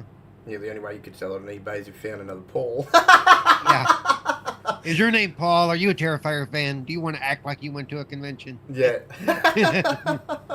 But no, that's how they should be able to tell, okay, well, you're probably definitely, you know, 99% not going to be selling this, considering, you know, you've actually told us your name, we're going to put your name, hey Paul, a little message to you kind of thing. I've always, because I've been dealing with celebrities since I was a kid. I always want something with my name. It shows a little like there's some celebrities that they have. Oh, you can buy this autograph book, but it's just going to be a generic autograph. Yeah. If I want, let's say, Frank Connor's autograph from the match from MST3K, right? I want it to say to Paul. Yeah, you want it to be more personable, you know. Yeah. Because you are a fan of these people, you know, and see that should give them the inkling straight away, like, okay, no, this is a serious fan, and they want this as a keepsake, like a memory, you know, a memento kind of thing. It's like you pointed out, like whether they're a Hollywood celeb or you know, wrestler, and that the minute that someone's not giving you the name or doesn't want a personal message, that's where you should be questioning. Okay, this is going to end up on eBay an hour later, you know. Right. And it's sad. Or if they have multiple things, like one or two things, maybe if they're different things, you know. Yeah. Maybe. Like if someone turns up with, say, a shirt. Let's say I have a T-shirt and I have a Funko Pop. Yes. And I want them both signed to me because the T-shirt, you know, they're different things. So. Yeah. Exactly. That'd be all right. But as I said, the minute they turn up with 4, 5, 6, 7 different bloody things, that's where I'd be like, nah. Yeah. Sorry. Why aren't you? Nah, I'm not signing it. You just want to make a buck off my name. Nah, sorry. You know, or like you said, do the smart thing and get your agent and go, right, you want all these things signed, good. Whatever you make off it, we want 10%, 15%. That's just fair, because at the end of the day, that's all these people are doing, is making a buck off somebody else. Yeah. You know, and that's somebody else, which is the famous person, whatever they may be, sports pet, whatever. And like I just said, I personally have no interest in buying a generic autograph off eBay that has no name tied to it, or that. No. As I said, if you're a legit fan, it doesn't mean anything to me. It doesn't mean anything. You want it to be a personable thing, and you know, especially when you get into having a good conversation with these people. It'd be the same if you met someone that, you enjoyed their work from gaming as well. Like, for example, I'd love to talk to someone that's at Larian behind Baldur's Gate, for example, just an example. Or I'd love to meet Sam Lake behind Alan Wake and controlling that, and I'd love a personal little message from them.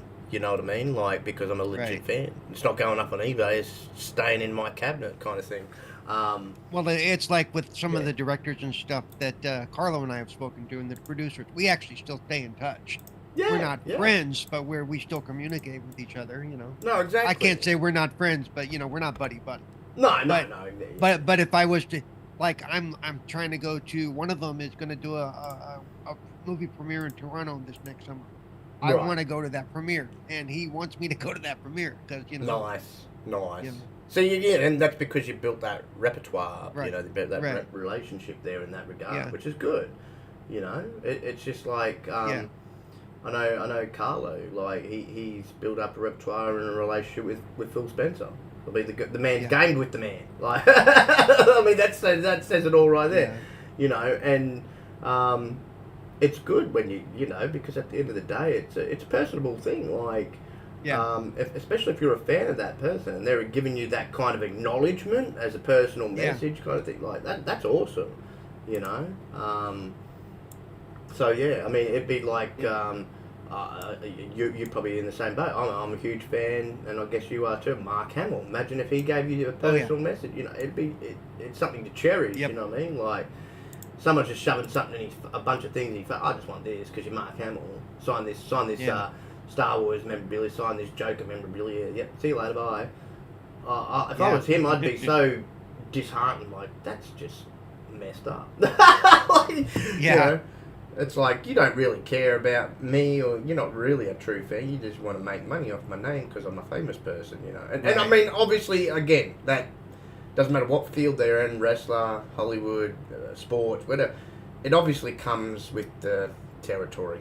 You're going to get all sorts of people and fans of all walks of life. And unfortunately, it happened. But I'm glad Seth came out. I love Seth talking on these types of things. That it shouldn't be a reflection on all fans, because not all fans do that. Like he mentioned, that there was plenty of people that recognised him and Becky when they were out at Disneyland, but they didn't approach him. Didn't try and shove anything because they could see they were having a family time with their daughter. So, it's the respectable thing to do. And a lot of these wrestlers do have families, do have children. Yeah. And that's what I'm saying. If you see them out with their family, that's not the time to go and ask for autographs there. You see them out having a meal, let them enjoy their damn food. Yeah. They're like people I said, just there are ways to acknowledge them, that you notice them or whatever, or you appreciate them without being all in their face and shit. Yeah, I mean, it's like it's like Taker. I know plenty of fans are okay just getting a little nod from him. That's just like a little acknowledgement on his behalf. If you can't get towards him or close to him, or you don't want to approach him because he's out with his wife or whatever like that. Or because he's 7 feet tall and scary as shit, even at 90 years old. Yeah. Okay, but yeah, no, like, just the crazy fans out there just need to ease up, because, I mean, I know there's been plenty of wrestlers too that have had to take out some orders on some of these crazies, and they're just you just got to pick your time with them, and when it's not an appropriate time and you know damn well it's not, then just respect their boundaries. That's all set. Also, I think one of the last note before we move on, if you do get a chance to speak to them, don't bogart their time. Don't because other people might want to speak to them too. Don't think you're the only one standing there that has all these questions. Yeah, exactly. Because you're not. Be polite. Exactly. 1 2 questions. Thank you very much, and go on your way. Yeah, exactly. And I think when I was lucky, like I was telling the story before, when I was with those 3 boys in the KFC, is they told a bunch of people that were coming up whilst they were eating, shoving things in their face and that. They told them basically, obviously in their own, you could see it in their own words, bugger off. And because I never bothered to ask for that, I think they really enjoyed that. Like, hey, this is a fan, he knows his stuff, He just wants a conversation. And I mean, that, as I said, that to me was... The other good conversation you ever had with celebrities is talk to them about anything except what they do. Seriously. Find out about their and we did. Initially we were just talking straight wrestling, and that's why that was sort of blowing them away. Like, damn, this young fella knows his stuff. But then we were, we walked around for a little bit. We were talking about just general life, and they said, "Oh, what other sports you into?" And different things like that. And they actually enjoyed that because I don't think they were used to having that sort of interaction with the fan. They're just used to they really are. They're just used to having shit put in front of them. Sign this, take a photo with me, like. And here I am, like, nah, if you want to do it, cool. But if you don't, I'm happy just having a chat. And as I said, that for me meant more to me than any picture or signature, really, for me, because you're having that personable moment with them. Really having a good talk. And I remember another time before we do move on the next topic, like. It was just by random coincidence that me and a friend happened to be staying at the same hotel as them. And we were literally, like, our room, for example, was literally 3 doors down from Randy Orton's room. And so we were on the same level, And so we were constantly running into him for 2 nights that they were in town. And, we saw a bunch of them at the hotel bar as well. This was at a time, too, that Trish was still sort of there as well. And... we just chatted up with them, and By the way, the one thing I will do is if I do see them in a hotel bar, I might offer to buy them a drink. I wouldn't have any expectation that they would want to talk to me after that, whatever. But I would. That's fair enough. Politely make the offer. I remember seeing. Say, the only one I didn't approach, because I had heard mixed things about from fans when they approached him, so I didn't bother to approach. But I did see Ric Flair at the bar, but I didn't bother to approach him. Because I didn't know, how he was going to be or whatever. So I was like, I was a bit unsure of it. But I went and talked to, sort of not right next to him, but a little bit down, was because he was still sort of wrestling for him at the time, JBL. And see, I'd heard from some fan, no, he's an effing arsehole, he stays in character. And he didn't stay in character, he was quite funny, he was quite cool.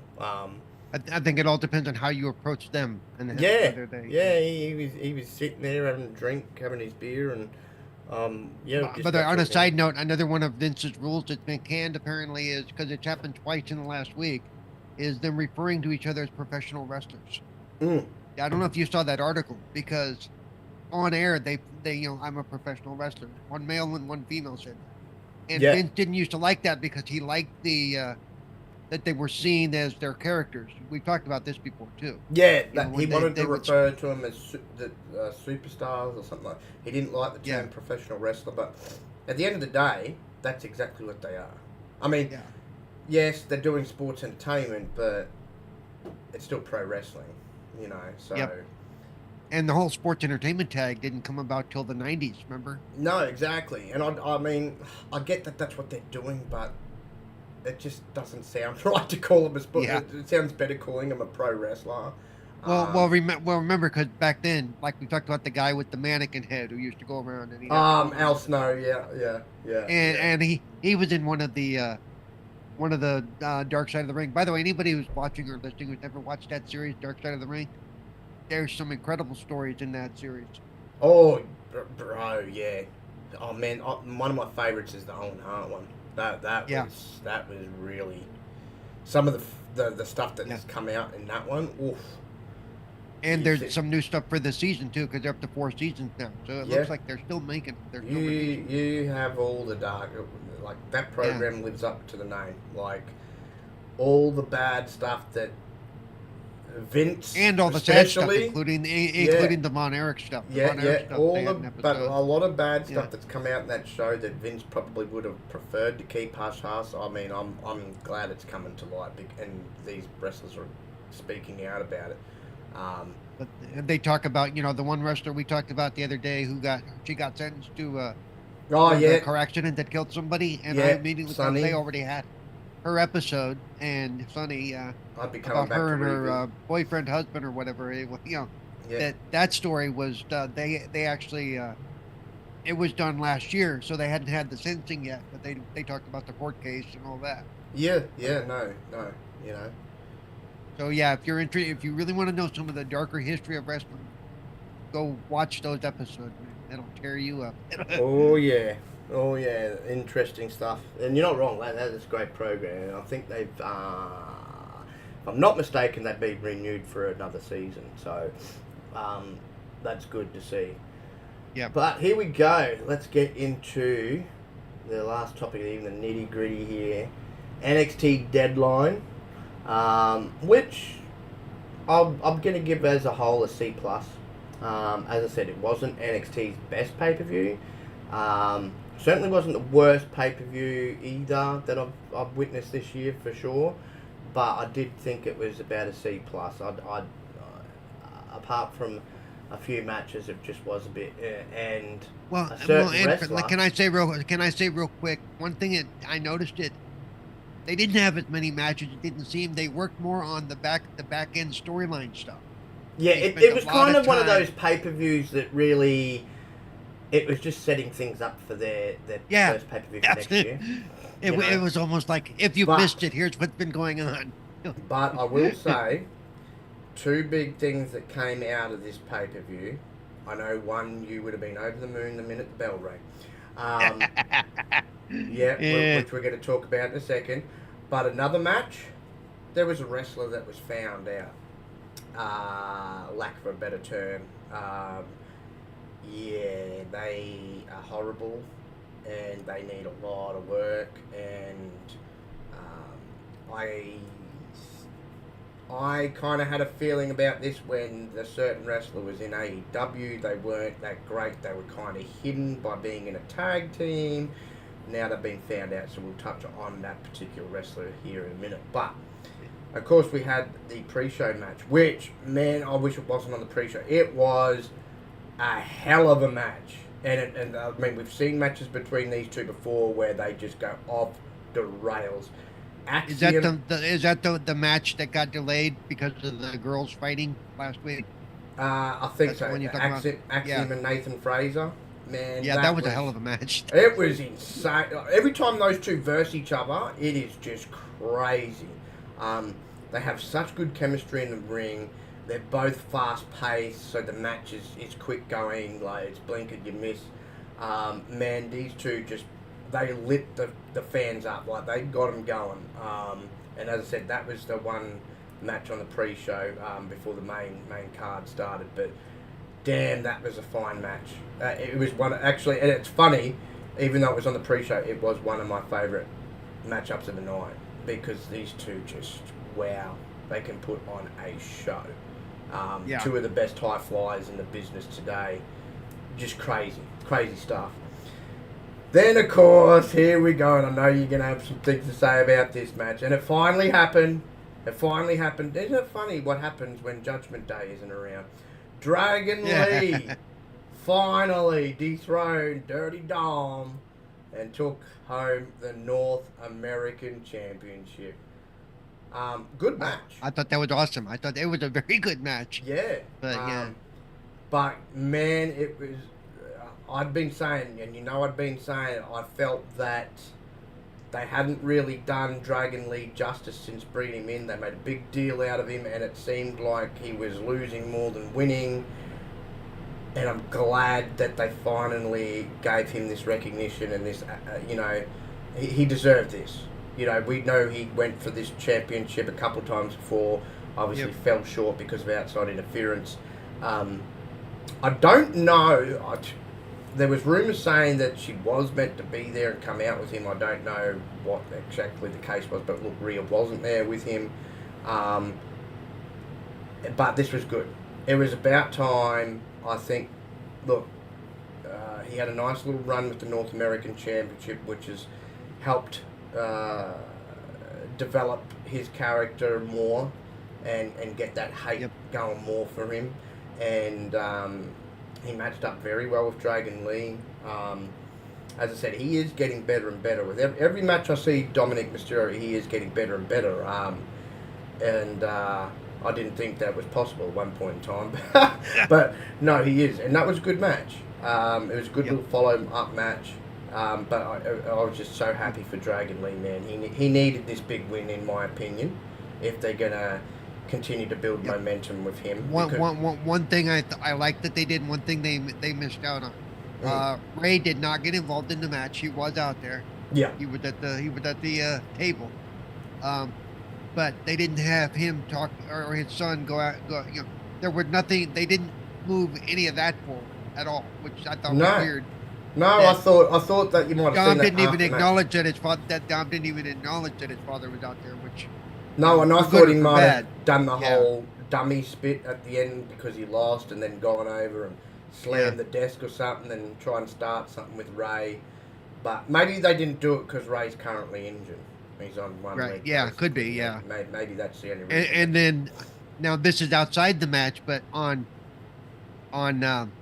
Twitter, or I'm just going to call it Twitter. It's easier for me to put it through my head that way. Dom posted a picture from Wendy from South Park saying, I'm sorry or whatever. And I responded, so apparently Dom pictures himself as a little girl in the relationship because he posted it to Rhea. Yeah. I mean, there's a lot of people, too, that have, I think they might just be reading a little bit too much into that tweet that think maybe this might be the start of him breaking away from Judgment Day and turning back babyface. I'm like, I don't think so. What I will say, though, is something I said on this show a few weeks ago. They are methodically removing the belts from Judgment Day. Yes. Exactly. I think in the end, Rhea's going to be the last one holding the belt come WrestleMania. She won't. As I said, I don't see her dropping it until WrestleMania. Like they're going to have her come out to the pay-per-view out here with the belt. She'll probably because right now they still hold the tag. Which belt? They still hold the tag team belt, right? Or yes, they do. They still hold the tag team belt, and they hold her belt. Yeah. And Senior Money in the Bank still has the briefcase. She could lose out here, especially if, say, like she's made to defend her belt in the Elimination Chamber. And they do have a thing about having someone with a belt lose in their home sort of city or country or wherever they may be. So maybe she doesn't hold it till WrestleMania. Maybe she loses it out here. But I'm going to stick with my first initial thing that they'll probably have her defended out here. They'll probably, she's going to be one of the big draw cards, obviously, because she's been Australian herself and that. And probably have her win and then maybe have her drop it at WrestleMania. Because she's going to have to drop it at some point, obviously. But I don't think anybody's, fan-wise, is kind of sick of her as the champ at the moment yet. So they're able to still get a... Apart from the fact that at least she's there most bloody weeks, unlike Roman. So, and she does wrestle more often than Roman, even if she's not even defending the title. At least, At this point, I wrestle more often than Roman. Yeah. Okay. And then of course we had, which is I thought was an interesting concept, both the males and the females version of. We had the Women's Iron Survivor Challenge. To determine the number one contender for the NXT Women's Champion. It's just a special NXT. It's not a pay-per-view. The New Year's Evil. But the winner was the one that I didn't see I didn't pick her out of the group. I actually had Lash Legend because I know higher-ups are quite high on her. And fans are absolutely eating her up, especially since she body slammed Otis. She's got a lot of talent. She's a tall girl, got a good build about her, and she can actually wrestle. And so I actually thought that I'm sitting there thinking, well, they're probably not going to give it to Tiffany. She's already had a run with the championship. And Kalani Jordan's still really, really new on the scene.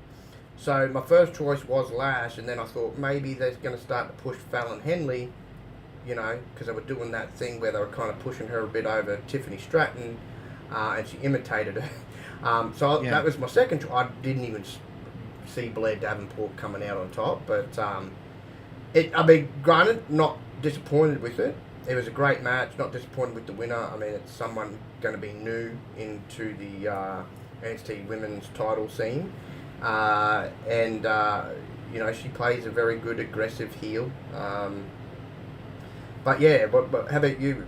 Did you see her coming out on top in that, or did you? Also... No, I did not actually. No. That both of the women's matches kind of surprised me actually. Yeah. So no, they could be setting up to do more with that. Even though they're going to give the winner of that, a shot at the championship, a lot can happen between now and that match too. So. Yes. Yeah. Exactly. So no, it'll be interesting. It'll be interesting. And then of course we had, and this is a match I wanted to talk about, a certain superstar. We had Carmelo Hayes defeating Lexis King. Lexis King got found out. AKA Brian Pillman Jr. He is horrible. The only reason AEW seemed to make him look good is he was hidden in a tag team. He didn't look like he knew what he was doing in that ring. The character's fine, and he does all right from a character's perspective, but in ring, my God, he is as green as they come. He needs a lot of work. And I've seen plenty of fans saying, look, stick him in a tag team until he can get better, because that was horrid. Carmelo owned him all day. Yeah, if he didn't have the match with if it was with anybody else, it probably would have been a complete flop of a match. But Carmelo had to carry him. Look, I'm just going to be straight out. People might want to say it to me. It's just facts. He has not got the talent of his father. Brian Pillman was just a fantastic wrestler. Could do high flying, could do submission, could do ground, he could do it all. His son hasn't even got a quarter of the talent. I don't think he's going to last. I think he needs to go back to the training center. I don't think he can make it just based on that character alone, because I don't even think the character can last. Because everyone knows who you are, because everyone knows that you're Brian Pillman Jr. I don't know. He looks like a clone of Daddy. You look like a clone of Daddy, and your first part of your name you took from one of your sisters. I don't get the whole Lexus thing, and King is your mother's maiden name or maiden surname. Right, so I don't know how far it's going to go, especially because he cannot wrestle to save his life. And as I said, he really got found out. I was expecting, hey, what's good, back? What's good, brother? I was expecting a better showing from him. I thought he would have improved a little bit from AEW. Just no. If anything, he's gone backwards even from what I could see in AEW. But as I said, no wonder they kept him in a tag team, because you can kind of hide him a little bit in a tag team, and that's probably why they weren't doing much with him towards the end of his run there, and now I can see why that was horrible. But I did like the extending of the story afterwards, where he came out and said he wasn't the one that attacked Trick Williams. I've thought the whole time, and honestly, the story, it'll be a disappointment if it's not. It's got to be unveiled that Carmelo attacked him, and Carmelo's going to be turning heel again. It's anything that makes sense, and they've been hinting at it, even though they were trying to also hint that it was Lexus. I'm like, nah. I think they're just making it look that way. It's got to be Carmelo. It makes for a more interesting story if it's Carmelo. They're supposed to be bros. They're supposed to be best friends. And he's already, storyline wise, convinced Trick. Oh no, it wasn't me, bro. It wasn't me. So, I think within the next few weeks it plays out. It's finally unveiled that it is Carmelo that attacked him. And you know how I think they're going to do it, because which moves into this mixed match. Trick Williams. And man, this was phenomenal, man. I was getting a bit worried for her. He was my pick, but I was getting really worried, especially when Bron Breakker came in, got 3 freaking pinfalls within a minute or two.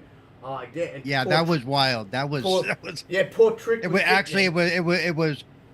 3 pinfalls in 40 seconds. I think was what they did. Yeah, and Trick, I think down to the last minute and a half or something like that, still had 0.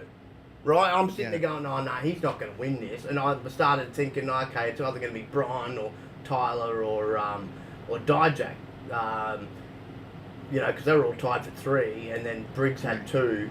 It was a hell of a match. Like every single man put on a heck of a show in this Iron Survivor. But the way they did it with Trick, man, like him coming right from behind when it all looked like he had no hope in the world. Yeah. And everything kind of just fell in place right there at the end. He rolled up one and then got another. Well, there was the double one too. That's the one I love. Yeah.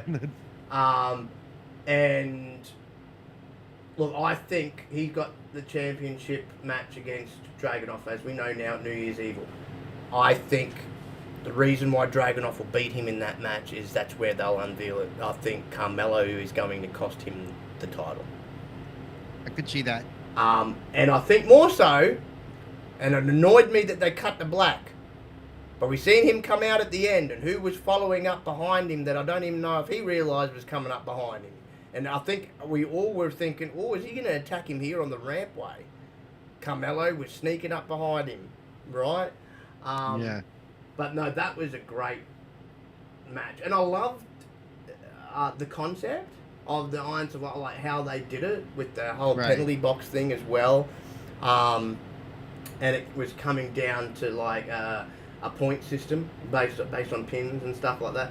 That was an insane match. Like you, especially for that men's one, you were on the edge of your seat. I'm telling you, because you really had no idea who was going to take it out there for a while. But I mean, for a minute, as I said, like the way Bron came in, they did that with Bron. I'm like, damn, he's going to take this damn thing out. That was like bang, bang, bang. I'm like, holy crap.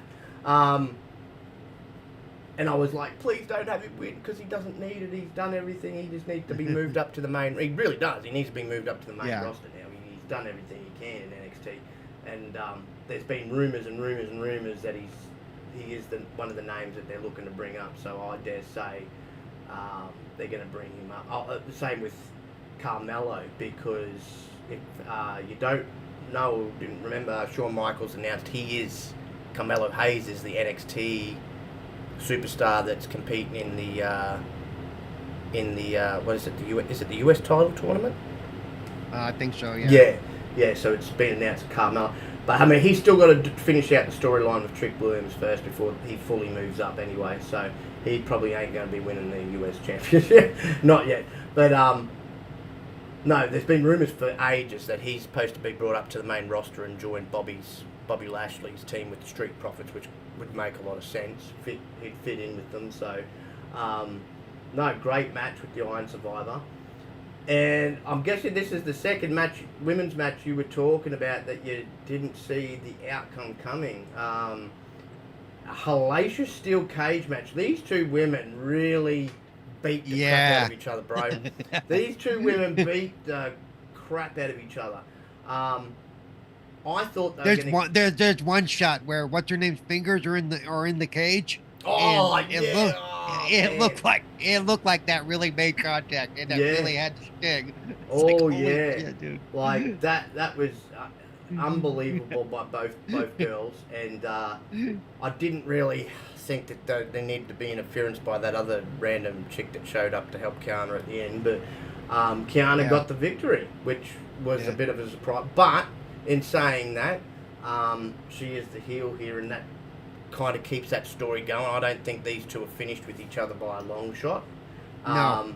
And it's an interesting story between them, because they're both, like, the last few weeks have both been taking shots at each other and beating the crap out of each other backstage segments, and I've been actually enjoying the whole storyline. And, because Roxanne, she's so little, like, it's sort of like, she's the underdog in most situations with most of these women, because they're all bigger than her. So, she's going to get the big victory at some point, probably at their next pay-per-view over Kiana. But I'm enjoying that story. I wasn't really ready for it to end. So they probably did go the right way by having Kiana win. And it also pushes her higher up as one of the top female heels on the brand as well. Which she does. I mean, her character plays right into a heel. Right into it. Fantastic match. And then, of course, we had the main event, which was outside, as I said, probably really the men's Survivor match and the match on the pre-card. was a really good match.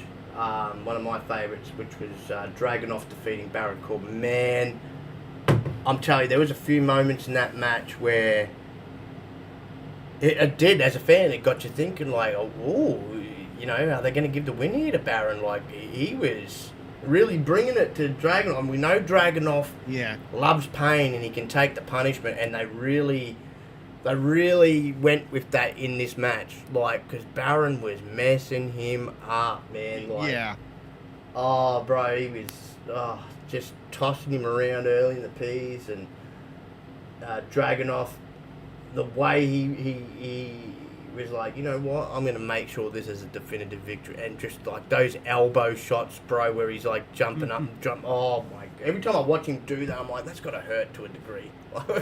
His whole body weight's coming down on with that elbow, man. And like the whole thing, you know, the storyline that was there, you know, like, because Baron's like, I get to kiss my wife and kid every night. You walked out on your kid and you left him back in your country. It's like, wow, I'm telling you, they really added to the fire of the match, and the match lived up to what I expected. Because it makes it seem more personal, and they sold it well. Oh yeah. And Dragunov, as I said, is just a phenomenal talent.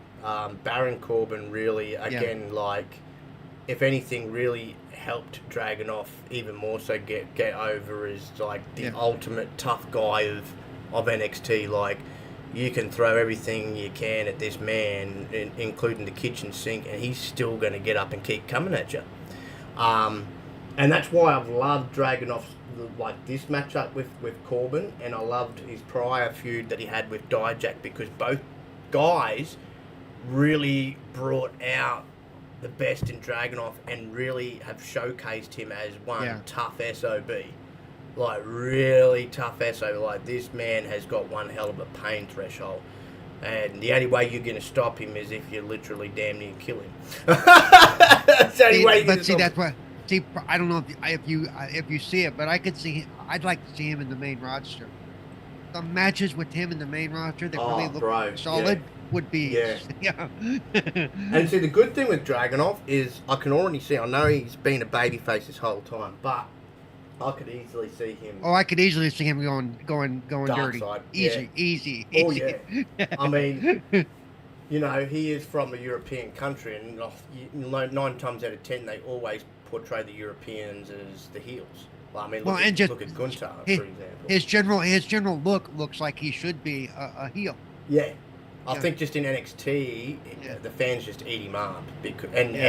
Especially because of the way they portrayed him in NXT, with especially recently as this real strong family-valued family man. Right. He is a young dad. You know, so I think that's resonated with people, and that's probably what's helped. Like, don't get me wrong, he gets over as a babyface. He is well and truly over. Oh, yeah. People come out and do the whole thing with him with his music, where he's waving his hands. Yeah. They do the thing in the corner with him before he leads up to his finishing move. Yeah. Like, so fans love him. I just feel like he's going to be one of those wrestlers, and they're very few. That was the other thing. between. At the end of their match, you'll notice that Corbin waited on the other corner for him to get up and do that thing, and then they got up together. Yes. That, to me, that showed a lot of respect. Yes. Yeah, exactly. You know, and I think Dragunov is going to be one of these wrestlers that are few and far between, because a lot of wrestlers, they're either really good at playing one side, or they're really good at playing the other side, and they're not so good at, you know. So I think he's going to be one of these wrestlers that's going to be, whether he's a babyface, whether he's a heel, he's going to be able to pull it off. You know what I mean? And I think a lot of that goes back to his general look. Yeah. He can go either way. Just the look on his face. He can be a badass heel, but he can also be a badass, you know, good guy as well. You know, because... See, with his look and stuff, actually, I'd like to see him and Gunther go at it a few times. Yeah. Well, they have. Yeah, they have in NXT UK. He was the one who beat... I don't know if you've seen it, but he's the one who dethroned Gunther for the NXT UK did not know champion. That. Yeah. So if they ever did bring him up, they've got it ready to go, you know. Oh, I'm telling you now, if they're going to still have Gunther hold this belt for a while, I'd love to see them bring him up and him be the one to dethrone him. Because, once again, it was another one of those matches. Gunther, you know, powerbombed the crap out of him, threw him around like a... Because at the time, Gunter wasn't this trim, terrific guy that we see on the main roster now. He was a bigger boy. And, and he took everything Gunter threw at him, and then he beat it. He, came back, the Mad Drag, he fired up, and oh, my God, he chopped the crap out of Gunter. Gunter was nearly crying, bro. He was beating the crap out of him, senseless, and...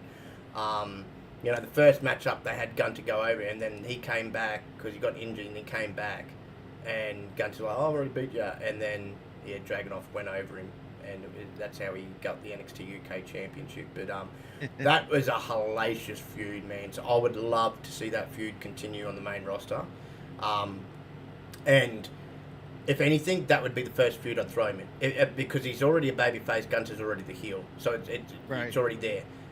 Then after that feud's done, then I'd look at, hey, you want to go to the dark side, try your hand at this. But yeah, man, that will be one of the hardest hitting matchups you will see, because it was in NXT UK. They hit they lit each other's chests up, both chests were red raw. But by the finish, I was like red raw, bruised probably to the shit house the next day. They beat the crap out of each other. It was fun. It was fun to watch. But it would be, as I said, it would be a really good matchup to see. Maybe they could look at that matchup for WrestleMania, because that would be a fantastic WrestleMania matchup. Those two fans would eat that up. Especially if he came up and he dethroned Gunter, took on the Intercontinental title. That would be awesome. Because he's done it before, so it wouldn't be. It would, put it this way, from a story perspective, it wouldn't be unheard of for him to do it again. He beat Gunter before. No one else can beat Gunter, but Dragunov's beat Gunter, and maybe he is the man from a story perspective. Bring him up and do the. I've done it before. I can do it again. Yeah, exactly. The story's right there to play out, man. And they certainly, you could tell with even the way the feud kind of ended in NXT UK, they certainly weren't done with each other. So. There's history there that you could play off, put it that way, instantly. Yep. I just would love to see his face, Gunter's, comes out and he stand there, I beat everybody, no one can beat, and then you hear Dragunov's music come out, and just the facial expression alone would just sell it straight off the bat, oh, shit. I beat everybody before, but this man took me to my absolute limit and beat me. So let's see. You gave this you said about a C minus. No, C plus. I gave it about a C plus. Yeah. See, I would give it a B only because I like what they did with all the storylines. There was a lot of backstage stuff and a lot of moving the story forward stuff that I thought was really cool. Yeah, I mean, as I said at the top, it was. It's one of those. And it was a continuation from the previous week, though, and even on Friday. And it was just a pay-per-view to extend the stories to the next one. It wasn't one of those pay-per-views wrapping up anything. What's interesting for me is all the shows have kind of, with the exception of tonight, all of last week's shows kind of did that on their own storylines. They did a lot of talky, and I think part of it is now that Vince is gone, they're starting to get all their ducks in a row, so they're setting this stuff up. Yeah, exactly. Yeah, you're not wrong. They're slowing down the matches a little bit to kind of get everywhere they want to be. Back says in the chat, he goes, I saw that. I'm ignoring him. Ignoring him. Start the wheelchair wrestling okay? Oh my god. That could be. I'll tell you what, if it was wrestling, that could be pretty brutal, actually. Yeah, that would be really brutal. Yeah. Oh my god. Well, I'll put it this way. I watched the wheelchair basketball. And when they run into each other, I'm sitting there going, good God. Oh, they crash into each other and stuff. Thank God, in a sense, some of them, I don't know if all of them, but some of them have no feeling in their freaking legs. I'm sitting there going, oh, good God, the way he's just ran into each other. Oh my God. Yeah. That's brutal enough. But it's more dangerous for the ones who can't feel in their legs because they can get hurt. Exactly. Exactly. That's what I was going to point out. So that's why I'm sitting here thinking, God, if you had a bloody wrestling leg, oh my God. Then you have somebody that's just pretending to be in the wheel, stand up and bloody start using the damn thing. Oh my God, right, well, you know what, look, never say never at a league when it comes to wrestling of that happening, because the only reason I say that is... Heck, I may message Triple H. I got an idea, dude. Does anyone remember... he was only in WWE for a short period of time, and like, as soon as I remember his name, I just remember Brock Lesnar absolutely destroying him. Zach Gowen.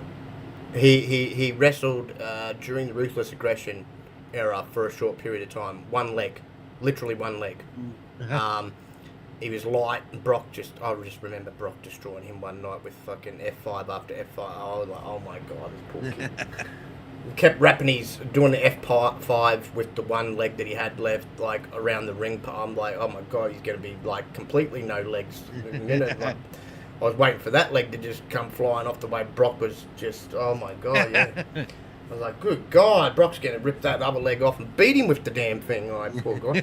Like, he used to come down to the ring with the prosthetic on, but he'd take it off to wrestle the match. Right. And I actually thought it was interesting. I mean, the kid could actually wrestle, and that wouldn't have been an easy thing to do. No. He went on the indie scene for a little bit after that, but he didn't last too much long. You know, I think everything just got a little bit too much for him in the end of it. But I mean, he was doing blooming moonsaults and everything. Like, on one leg off the top rope, I'm like, how does he even get that turn without having both legs to sort of spring himself out? But man, he did not only spring himself out, but to throw his weight around to turn himself like that. Yeah. And like, he hopped around the ring on the one leg. Man, he wrestled some matches, and he won a few matches too. But it still must have been quite a difficult thing. You know, especially in the ring, you kind of need all your bloody limbs in the ring. I mean, maybe you could get away with it if you had just an arm missing. Maybe it might be a lot of, but a leg, it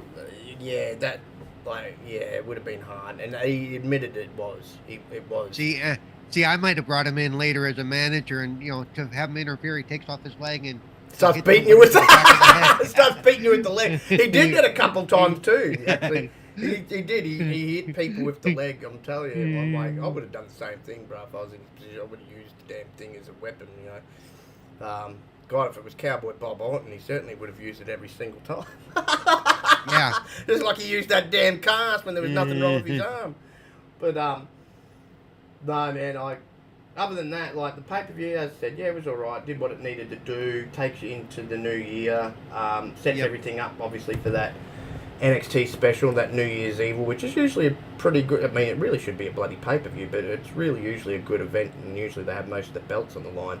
And I think a couple of times I've seen belts change hands at that big show too, even though it's not a pay-per-view. But the next one we obviously know is the Royal Rumble, one of my favourite WWE events of all time. I always loved the Royal Rumble, man. It's always such a which classic is basically event. The beginning of the road to WrestleMania, right? Pretty much. Yeah, and we already know, well, Cody was the first to enter, and now Punk's the second man to put his name in. See, he's already turned around and said... Speaking of Cody, the match with him and Nakamura is about to start. And that's right. I don't know if he has already, but Punk's meant to make his decision tonight. He did make his decision. I didn't know if you want me to spoil it as I know what he decided. He signed tonight. So. Oh, okay, yeah. Well, we won't spoil it for other people, but... Yeah. Or I knew it was going to either be Raw or SmackDown. I knew, I mean, for a storyline purpose, it was cool that he set up. Well, and he had said last week he was going to make his decision tonight, so we knew that was coming. Put it this way, like you said, it'd be interesting. With obviously out you saying anything, but it will be interesting if he actually turned around and said SmackDown. That'd be two big only because that'd be two big coups for SmackDown in Orton and Punk. But if I was going to take a guess, as I said, I'm going to watch it afterwards. But I know he wants to go for Rome. Here's what I'm hoping, regardless of what he's decided, because I'm not going to say. Yeah. The fact that Orton has basically gone after Roman. Yeah. And every motherfucker and he has signed for Friday. Yeah. That they better do something good with this storyline, because they need to make note that Roman hasn't been around. All the wrestlers are making note. Well, you know what I find funny? They had a house show over the last couple of days. LA Knight, he came out and told all these boys, including Orton and that, F off. get to the back of the line because Roman's mine. That's right. Perfect. Because he hasn't finished with Roman, and that storyline really hasn't finished. He got screwed from a storyline perspective, right? Yeah. He had Roman dead to rights. He really did. Yeah. He did the what's it called? Blunt force trauma. If it wasn't for Jimmy, he was 1, 2, 3, baby. Like, so he hasn't finished, and that storyline hasn't finished. He needs another match with Roman, and I'm going to be really annoyed if they just skim over that to move into a feud. Something he needs another match. You're going to have Roman defeat him again. That's fine, but two things: he needs the other match. He does need it, and second of all, if you're going to have Roman go over him, finally have Roman beat somebody on his damn own. I don't care how he does it, just on his own. He hasn't beat anybody on his own in over a year. No. And I've said it before, I don't care if he has to blow somebody, as long as it's him doing it. Yeah. Right, he is a heel, I expect heel tactics. Poke a person in the eye, don't get the other two boys to do shit all for you. Do it on your own. Get the chair, knock the ref out, and then knock the other person. I don't care. As long as it's him doing it, I'll be satisfied with that. I mean, granted, I'd also love to see him do it clean, because a heel wrestler can actually still win clean. We've seen it many times before. Yep. If anything, that would make it a bit more better for him. Like, no, okay, not only can you do it on your own, but you can actually win cleanly. Okay, cool. It strengthens him. He's supposed to be... But I always love guys like I've talked about it before, Rowdy Roddy, who would play both sides. Yes. He was neither a face nor a heel, and he would use heel tactics, but he was a face. You know. Yes. Exactly. But the thing why I want to see Roman actually win at least one match soon, cleanly, like literally cleanly, just pin somebody or submit them. I don't care, without having to resort to cheating tactics. It makes him live up to that whole tribe. You meant to be this big bad tribal freaking chief, right? Tribal chiefs are supposed to be able to stand on their own. Exactly. You need to be able to. It's been my complaint ever since Tribal Council. Remember that whole And it's not like he's a little guy. That thing was a joke. No, you know, it's not like he's a little guy. He's a big boy, just like his cousin The Rock. Like, he's a big boy. Yep. So don't you know the best heel champion they have right now who can win stuff on their own is Rhea Ripley. Yes. There you go. Like, okay, you took it from a body stance perspective. She's a big girl, right? Yeah. She's built like a brick shithouse, right? She knows. So from a story point, she might be a heel, but she doesn't need, like, we've seen her manhandle men. Yeah. Right? That's good. Like, she's supposed to be this.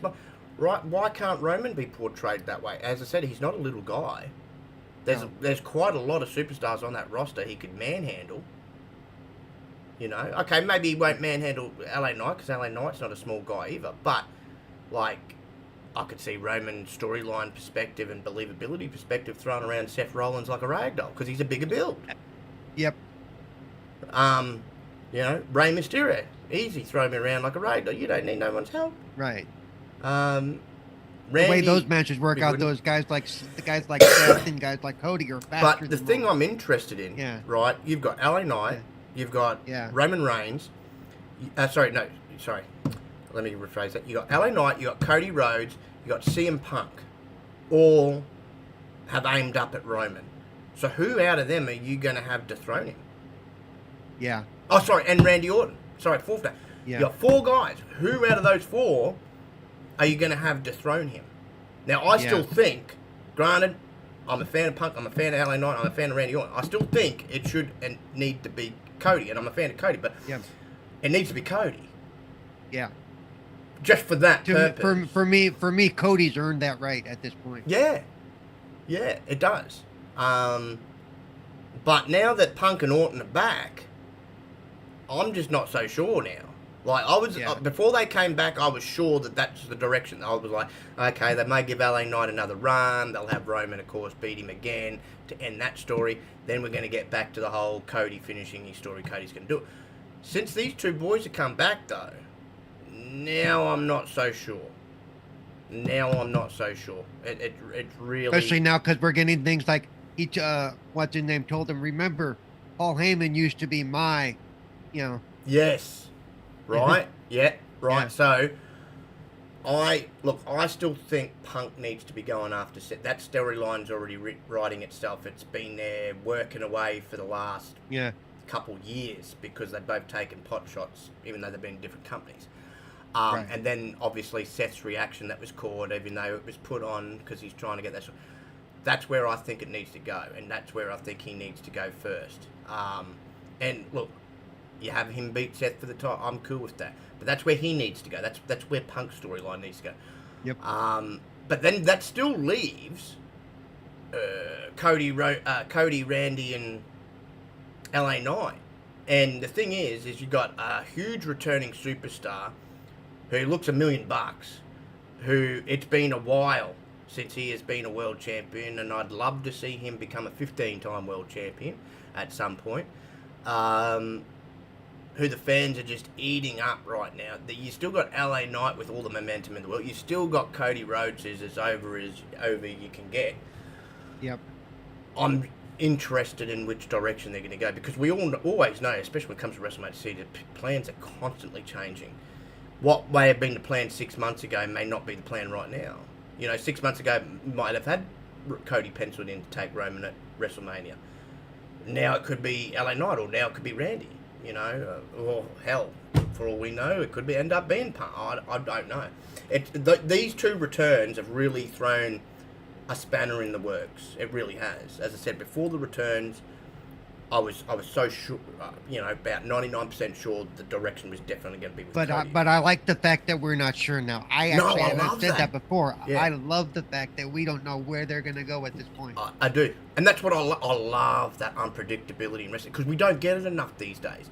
It's usually been, because of the way they've been, it's been quite predictable.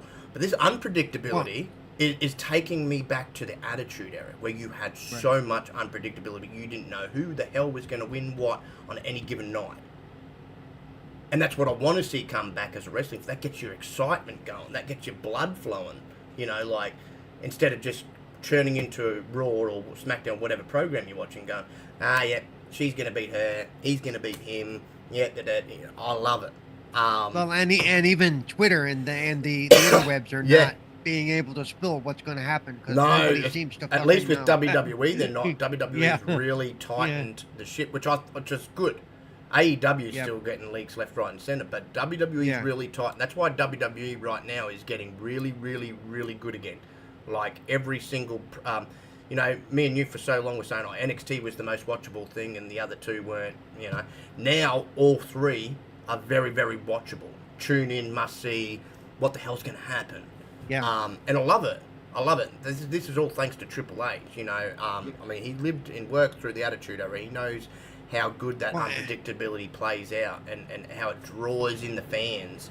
Like right now, this match that I'm watching, the Cody and Nakamura match, under Vince, this would have been a pay-per-view match. And see, that's another reason why this would not have been a Monday night match. I'm really curious, because they have him in a feud with Nakamura, and if they're going to do the same thing with Cody with Nakamura as they did with Seth and have it drag out over like 2-3 matches, he's going to be involved with Nakamura for the next couple of months. And if that's the way they do it, so if that ends up being the way they do it, then that really takes him out of the picture with Roman then. If that's what ends up happening, because this is really only can't they? Well, yeah, but if this starts it, can't they feed this up to? And then, they could still have him set up for King of the Ring and have him. And then of course, before I forget, we're forgetting one name. Then you got the whole unpredictability of what and when Damian Priest is going to do with his briefcase. When's he going to cash it in, and who's he going to cash it in on? Because the thing is he's mentioned both of them on several times. He goes, maybe I'll cash in on Roman, maybe I'll cash on Seth. Well, we don't know. But we know that he has to cash it in by, I'm pretty sure he has to cash it in by WrestleMania. I think that's around the time it kind of runs out. So I'm intrigued. Does he wait for someone else to win it first and then come down and cash in on that person? Which he's tried to do a couple of times, supposedly, that's the way it's been scripted, and somehow it gets interrupted, Yeah. And look, both times hasn't he gone after Seth? Yes, so far. Both times he did the attempt to cash in, it's been with Seth. Yeah. As I said, he's mentioned going after him, but he hasn't actually. Well, you can't go after somebody who's never out there. You can't go after somebody No, I think once he teased it once with Roman when Roman was around, teased it once in a match. I forget what match it was, but he teased. But other than that one time, it's always been he's tried to cash in on Seth. So they could really have him screw with people, have him cash in on Rhea. No, I'm kidding. God, that would be. Well, look, at the end of the day, it doesn't stipulate what time. I mean, he could actually go for the Intercontinental or US. No, you know. So, I mean, that would be a bit of a random thing to do. Well, it would be even better. What'd be even better is she still kicks his ass. You know? Cashes in, loses it. What are you doing? No, look, he can cash in on any male's title. That's the thing.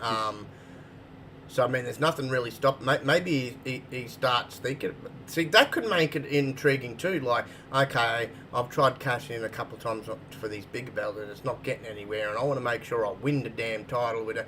Maybe he decides to cash in on Gunter or something. That'd be interesting, yeah. Or Logan Paul, or fucking something. That'd be funny. Isn't that what the whole tournament's for? Is Logan Paul's belt? Isn't that the one they're setting up for? Yes, that's what they're setting up for. That's what they're setting up for. So it'll be interesting to see who comes out on top of that. I'm pretty sure. I knew they weren't going to have Logan wrestling for that belt very much. By doing this tournament, he doesn't have to.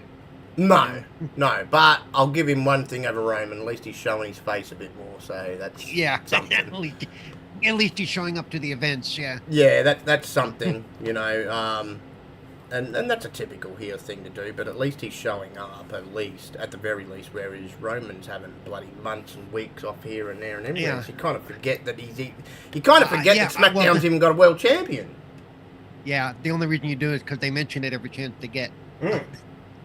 And I'm trying to say they've got to, if they should have worked it into the story, they really should have worked away that why is he away? You know, they really should have given us a reason rather than he just disappears. No, without a word. I know. I just don't get it. I really. If they were going to have him off this whole time, like this length of time, they should have done a storyline where he got injured somewhere. He got injured. Something. You know, we know some of them disappear for a while if their wife is going to have a baby or something. I mean, there's many reasons. I mean, after that tribal council thing, they could have said, yeah, the tribal council's called him back because he's, you know. Yeah, he's dishonoring the title. He's done it more. I think it's been more of a family time thing because, you know, for that, at least the first 2 years of the whole 3 year, whatever it's been, he was on the road quite a lot. He was. I mean, I did a count for last year compared to this year. Yeah, exactly. Triple. And so he probably was deserving of some family time. But, I mean, I still would have wrote him off by... I don't know, like the way it went down with LA Knight, and then LA Knight just went off his head and attacked him with a chair and everything after the match. Yeah. You know, like, you know, asshole, and beat the crap out of everyone. I mean, at least would have meant sense. Okay, he's on the shelf for a bit, you know. And then what you do, he's on the shelf, but you do some pre-recorded promos of him in a hospital bed or recovering at home. Yeah. Just so his presence is always there. They did that. They've been doing that with Ray. They put up a picture of him in the hospital with the whole him and... So obviously, they're hoping that Ray's back for WrestleMania to have a big match with Santos. And so, they've been doing that. I mean, so I can't understand why they couldn't do it with Roman. And any other time, this is a funny thing. This is the only odd thing about the whole thing. Anytime someone with a major championship is going to be out for a period of time, they've usually stripped them of the title. Yeah. And I just find it funny that they haven't done it with Roman. Probably because Paul Heyman still holds some weight over there. Exactly. I mean, that's probably the only him and Roman both hold a bit of weight. That's probably the only reason why.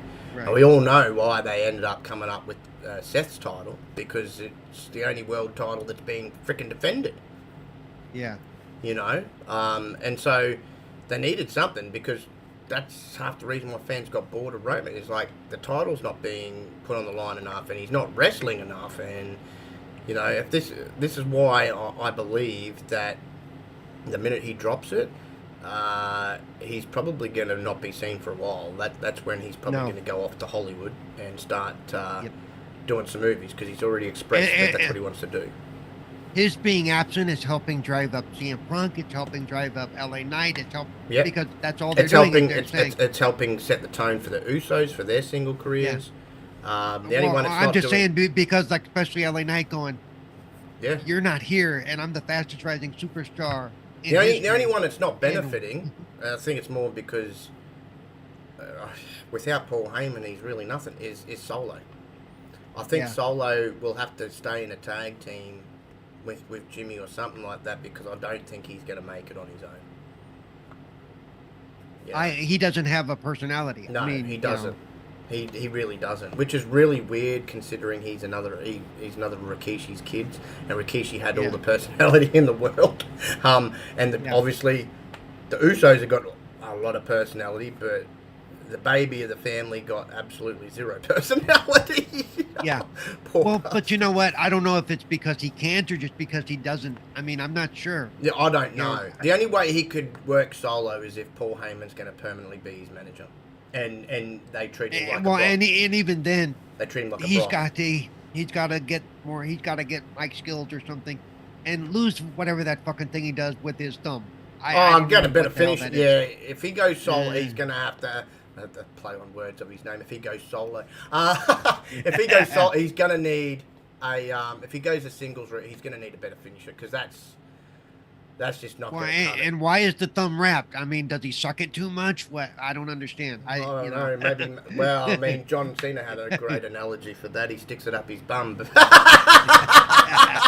Or he was going to make him stick it up his bum anyway. But you know, man, when he said that line, I lost my shit. I cracked up. I'm like, the only place that's going is up your head. I'm like, oh my God. I wonder, you know, when they say these things about each other, like with the stuff about Roman is. They're not expecting it, even though the other guy, because you've seen it sometimes, the other guy will start to break character. I've seen it in some feuds, like where Roman has actually broke character, started laughing. He did it with John Cena when they had their little feud, and John said some shit, and Roman had to sort of like bow his head a little bit and turn away, and you could see Roman having a chuckle, like, "Oh, thanks, dude, you made me break character, like you asshole." I'm supposed to be looking angry and shit, you can say this shit. I think Seth Rollins has done it to him as well. Seth Rollins did I could see Seth Rollins doing it just because he looked like the time that Seth came out, and he came out to the Shield music, he said some stuff, and then Roman, like, initially was like, had on his foot, like, what the fuck, man? And then, like, he like, said some shit, and then Roman's, like, fucking having a laugh, and I'm like, Roman, you're not meant to, I'm sitting there going, Roman, you're not meant to be laughing at this shit. You meant to be wanting to tear his head off. I would love to see LA Knight and CM Punk go at it just word for word in the ring. I think those two. That would be magical on the mic. I mean, put it this way, it is going to be some magic just with Seth and CM Punk. That is going to be insane. That because there's some legitimate heat there too. As I said, nowhere near as bad heat as what Punk and some of those AEW quacks had, but I mean, just the way their personalities are, I could just see them. Yeah. You know, trying to one up each other the whole time they're talking to each other. As I said, you know? Punk and Rollins, Punk and LA Knight are going to be two fantastic like feuds just on the microphone alone. The microphone alone. I mean, watching LA Knight go against Reigns was hilarious. You know. Oh yeah, the thing is though, is LA Knight owned both Reigns and Paul Heyman. He really did. There was times there he had Paul Heyman. What did Bax say? Yeah. I think Bax saying this about Solo. He checks his prostate too often. That was awesome. But no, he had Paul Heyman stumped a couple of times when he said some things. Oh yeah, I loved it when Paul started to step out of the ring and, where are you going? Yeah. I didn't say you could leave. No, I didn't say you could get out of there. Oh, man. And Paul does such a... this is why I love Heyman. Paul does such a great job with just his expressions when he's getting left in the ring with the good guy. And you can tell he just got that expression, like he's shitting himself expression. And, you know, he starts off all smirky and confident and, you know, typical Paul Heyman. And then they get, like, real narky and up in his grill and... He's like, oh fuck, where's my tribal child? Fuck. It's good, man. Like, man, that man is one of the best actors. He does that well. He does that well. He is, and that's why he adds a lot to these programs and these feuds because of just his speeches and his reactions, and Paul Bearer used to do the same shit. Yeah, he did. And actually came out to him about Heyman before we get out of here. Is he actually almost had a chance in WCW to be the manager of Rick Rude? That would have been interesting to see. Oh, that would have been fun. Yeah, that would have been really interesting. I don't know exactly what ended up happening as to why it didn't go down that way, but he was going to be because he's talked about it. I was like, that would have been an excellent tandem. Let's see, who ended up with Rick Rude? Wasn't that was Bobby Heenan's? Yes, wasn't Bobby Heenan. Yeah, the Weasel. I like Bobby, and I actually got to see Bobby once when I went to the wrestling thing. That's why he's legendary. He is one of the best managers, like heel managers, ever. And he went to doing table work too, and he was great at it. He's actually one of Paul Heyman's inspirations, which you could see a lot of that in Paul's work. That Heenan is definitely an inspiration. Like both of them are top two managers that's ever been there. They were just so great at getting heat for their people. And another guy who actually turned into a pretty good manager after he stopped being a wrestler was the $1 Million Man. He was actually a pretty decent manager that could draw that heat as well. And then another one that was really good that we're going back again was Classy Freddie Blassie. He was amazing at getting the heat as well. And also the Mouth of the South. Jimmy Hart, man. The Hart Jimmy Foundation. Yeah. I love that shit. Yep, he was another great manager. And Captain Lou. Captain Lou. Captain Lou Albano, yeah. As I said, you've had some really good managers. And for the most part, the manager era is over. I mean, I think Heyman's one of the last. It is. No, you're right. It is. There's been people that have tried and just epically failed. Another one that was actually a good manager too, and it was a female, was Sensational Sherry. Yeah. I don't class Elizabeth because she was just more there for the bloody eye candy. Yeah, she was. Well, yeah, she was considered a valet more than anything. Valet, yeah. But Sensational Sherry, she was part of the valet era. She actually managed quite a few teams, and the last team she managed was Harlem Heat, which was Booker T and his brother. But she was another one. She was a good babyface manager, but boy, when she was managing heel teams and that, she could get real nasty and really draw the heat. And you don't. And I don't know why they don't bring some of that back, because there's some of the retired wrestlers would make great managers. Yeah. Oh yeah, for sure. Like Ric Flair, straight out. That's what he should be doing now. Yeah. Ric Flair should be a manager straight out. I mean, he would be a fantastic manager for some of these guys. Well, even if he came out with his daughter every once in a while, Yeah. Yeah, I mean, he can't obviously be signed with AEW, but I'm trying to think of AEW. But I mean, if they there you go. If they ever turn, which they probably will at some point, I shouldn't say if they ever turn. Whenever they turn MJF back to that cocky, arrogant heel again, man, would Ric Flair and him work as a beautiful team. That would be probably my perfect option in AEW for Ric Flair to manage. That's the standout one for me, standout name. I could also see Ric Flair managing a heel Kenny, because Kenny he's all right on the microphone, but he's not great. But he's a great wrestler in the ring. And that's why when he was heel, it worked when Don Callis was managing him, because Don knows how to get heat. But Ric Flair would be another good one if they turn Kenny again having a heel run.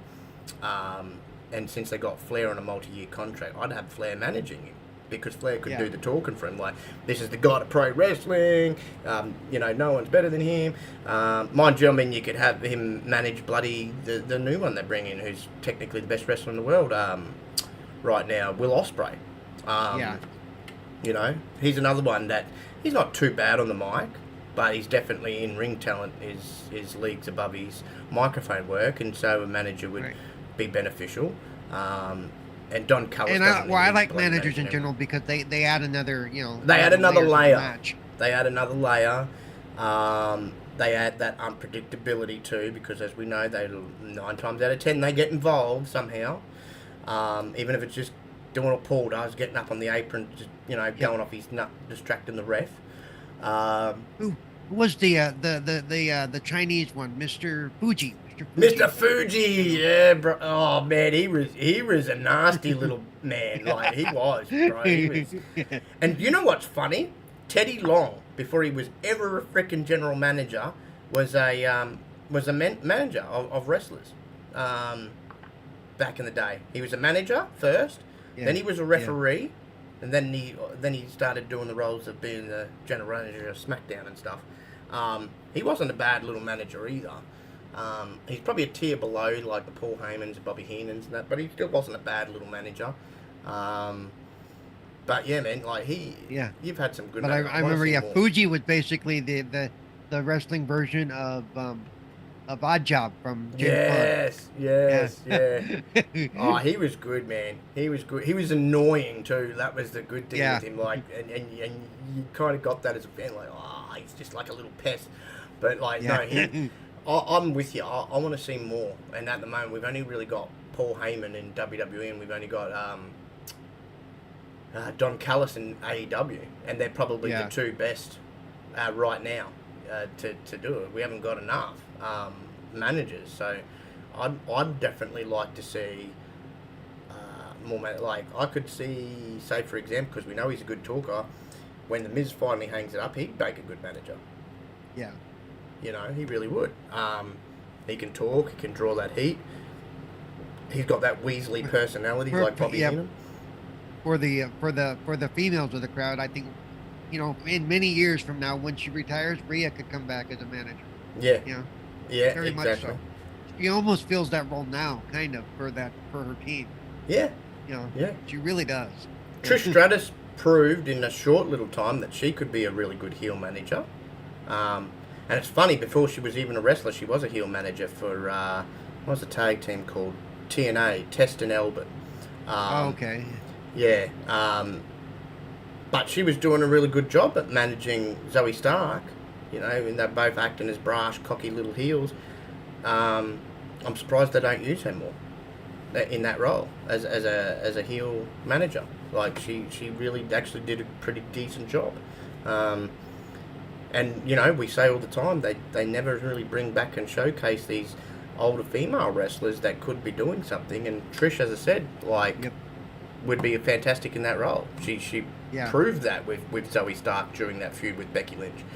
And then, obviously, that feud was done, and that was the end of it, So maybe WWE needs to start, Triple H and the co need to start looking at that. And, you've got them there if they've got the time. You've got some people there we've been rattling off that could easily be managers. Like, as I said, Trish should be top one right now for females.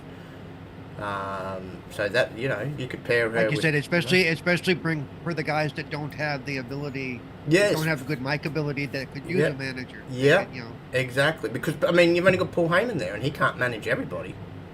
Yeah.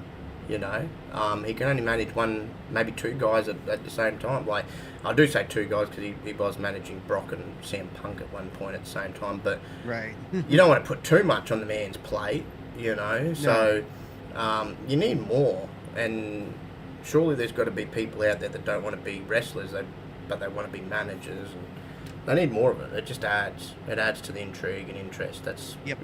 And like I said, we're now starting to see this shift from the Vince era now that he's actually gone.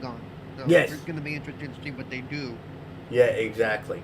And as I said, things are starting to pick up. Things are starting to get more entertaining WWE-wise, which is good. They're the most watchable product right now, and then I'd say it's soon to be renamed TNA, and then AEW. Yeah. AEW's got a lot of bloody work to do, and they need to pull their finger out their butt, AEW, and do it soon because, as I said, I think, like I said before, I think part of it is like, Khan also owns the Jaguars. They've dropped 2 games in a row. Their quarterback is injured, so his focuses are split. He needs to put somebody in charge of AEW. Oh yeah, he needs to hire someone. AEW, yeah. And as I mentioned before, he had a chance to do that. He could have hired Freddie Prinze Jr. and Freddie Prinze could have ran the show for him. But he didn't take the opportunity, and that's when Freddie decided, well, F you, I'm going to go try and slowly start building my own wrestling company out in Hollywood. So that's what he's doing now. So that boat sailed. He also had a chance before that to get Bischoff in to help run it and at least do the storylines point of view. And he buggered that relationship up. So that boat's also sailed. He's really running out of decent people that can do it. Yeah. You know?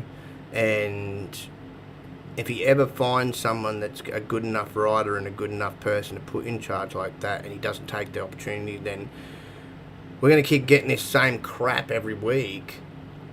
Yep. Again, the only thing I'll praise is the actual in-ring wrestling, always fantastic, but yeah, that's no good when you haven't I will say NXT is starting to give them a run for their money there. Yeah. But when you haven't got good character development and your storylines are either crap or non-existent, it just doesn't make for a good product at all. Like, the wrestling will only hold up so long with hardcore fans. You know, I've said many times, you need storylines. You need these guys to be larger than life. You need continuity as well, and he just hasn't got it. And so, you know, I mean, they're hyping up already, and we're months and months and months and months and months and months away from the next All In? Yeah, All In, over in Wembley. Yeah. That's in August. And they're hyping it up, and I'm like, yeah, and you're probably going to have a great... What about the stuff before that? What about the stuff before that? And is the storylines going to be decent heading into that, or are you just going to put a stellar card together and still leave all of us sitting there going, why is he versing him? Why is she versing her? I mean, the women's division he's got real slack on. Initially, he was doing a really good job with that, and now they're just, like, pretty much forgotten about. You get one match a week, even though he's got 3 shows that he runs, one match, and then that's it. It's like, what are you doing? You know? Yeah. And he's got a lot of talent there, regardless that he has got a few of the women on the shelf at the moment. There's still a lot of talent there that you've still got that you're just not using whatsoever. I mean, there's nothing wrong with Britt Baker, and she hasn't been seen. And I know her man is hurt, but her man's been on TV.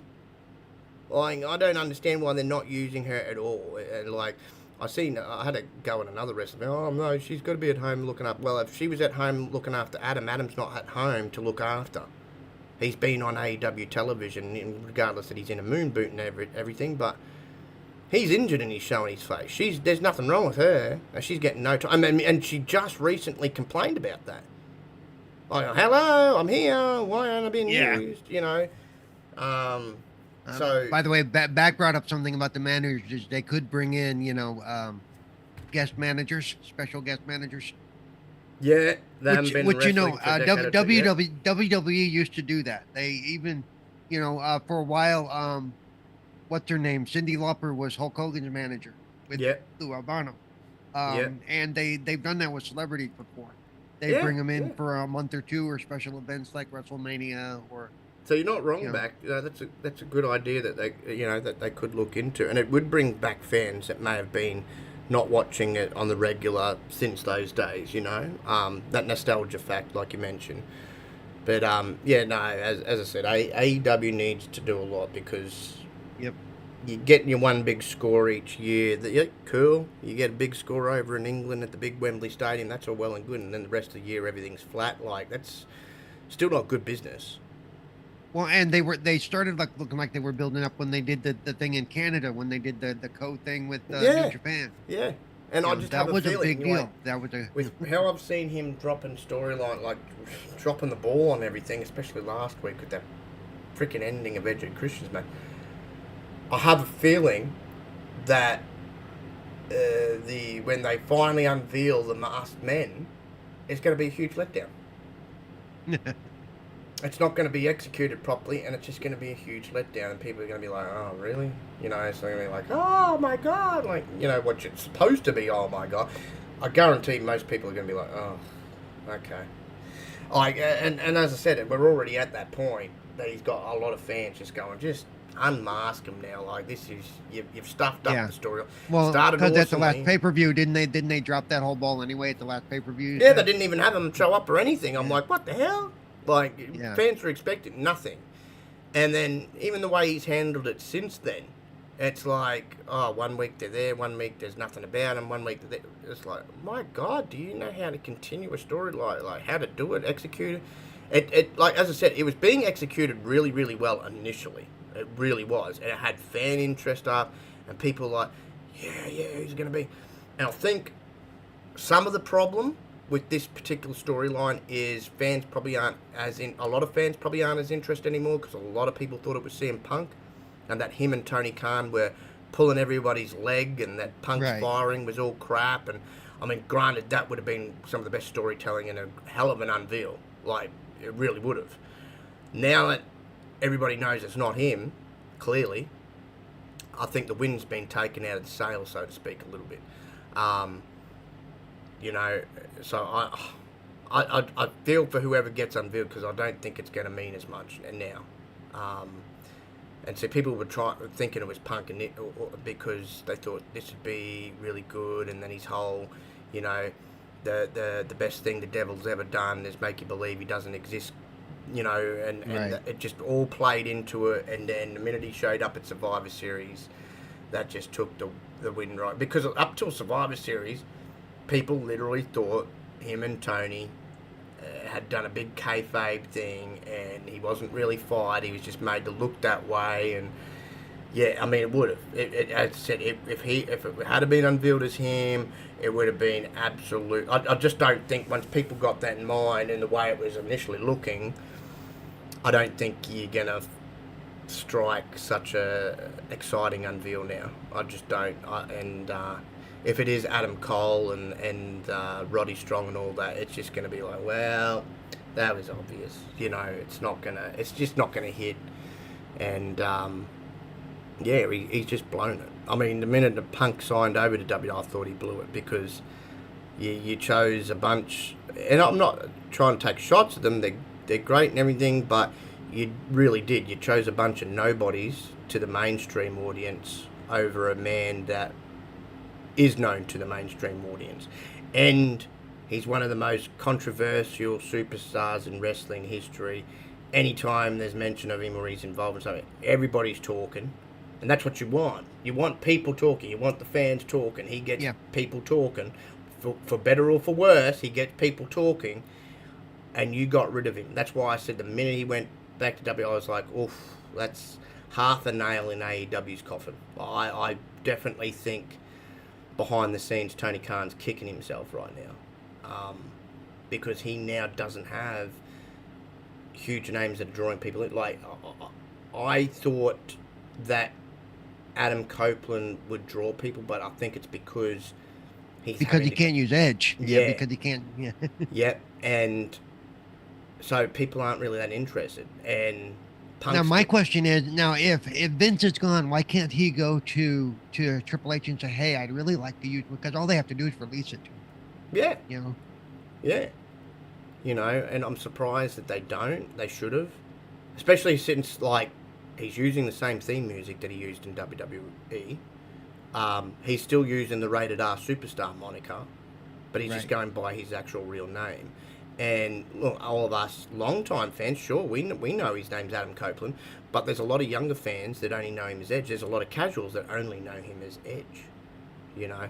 So I think that's hurt him drawing people, and I don't think, I mean, it's been proven. Like, he's not, you know, I love Edge, I love Adam Copeland, I love Edge, but he's not moving the needle. Sting's not moving the needle. MJF segments move the needle a little bit, but then once he's off the screen, nothing else. Nobody else is moving the needle. And CM Punk was putting asses in seats for him. CM Punk was selling the merchandise for him. People were interested because they were like, what's he going to say this week? As I said, whether you love him or hate him, what's he going to say this week? What's he going to do this week?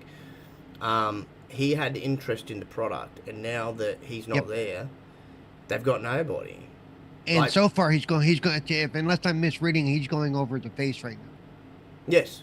Yes, he has. He's very much so. He's going over as a face, a big face. Right yes, now. A big face right now. I'm waiting. I'm waiting for the turn. I'm waiting for the turn because I love heel Punk. I think heel Punk's the best Punk.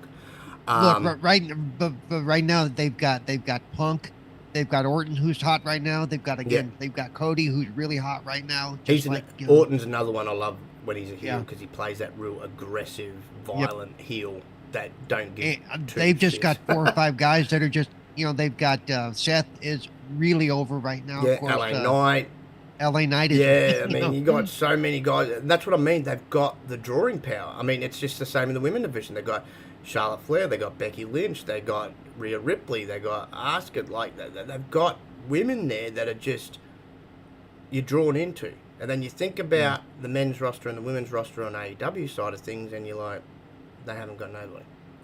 No, I see some of those names, and I don't watch them enough. That I don't know who these people are. No, they don't highlight them enough. Drawing power at all now. And I will say, even for me, just personally, on Tuesday nights on NXT, a lot of them, I have no clue who they are. That's why Tony. I haven't watched him enough. Yeah, at least for the women's division, he is an idiot if he doesn't sign Mercedes Moné, formerly Sasha Banks. That would at least get interest in the women's division because people love her, Snoop Dogg fans love her because she's Snoop's cousin or niece, one of the two. Right. Right. So, but she's known. She's a name, right? And she was a big name in WWE, and fans of her know that she went through the name change to Mercedes Moné.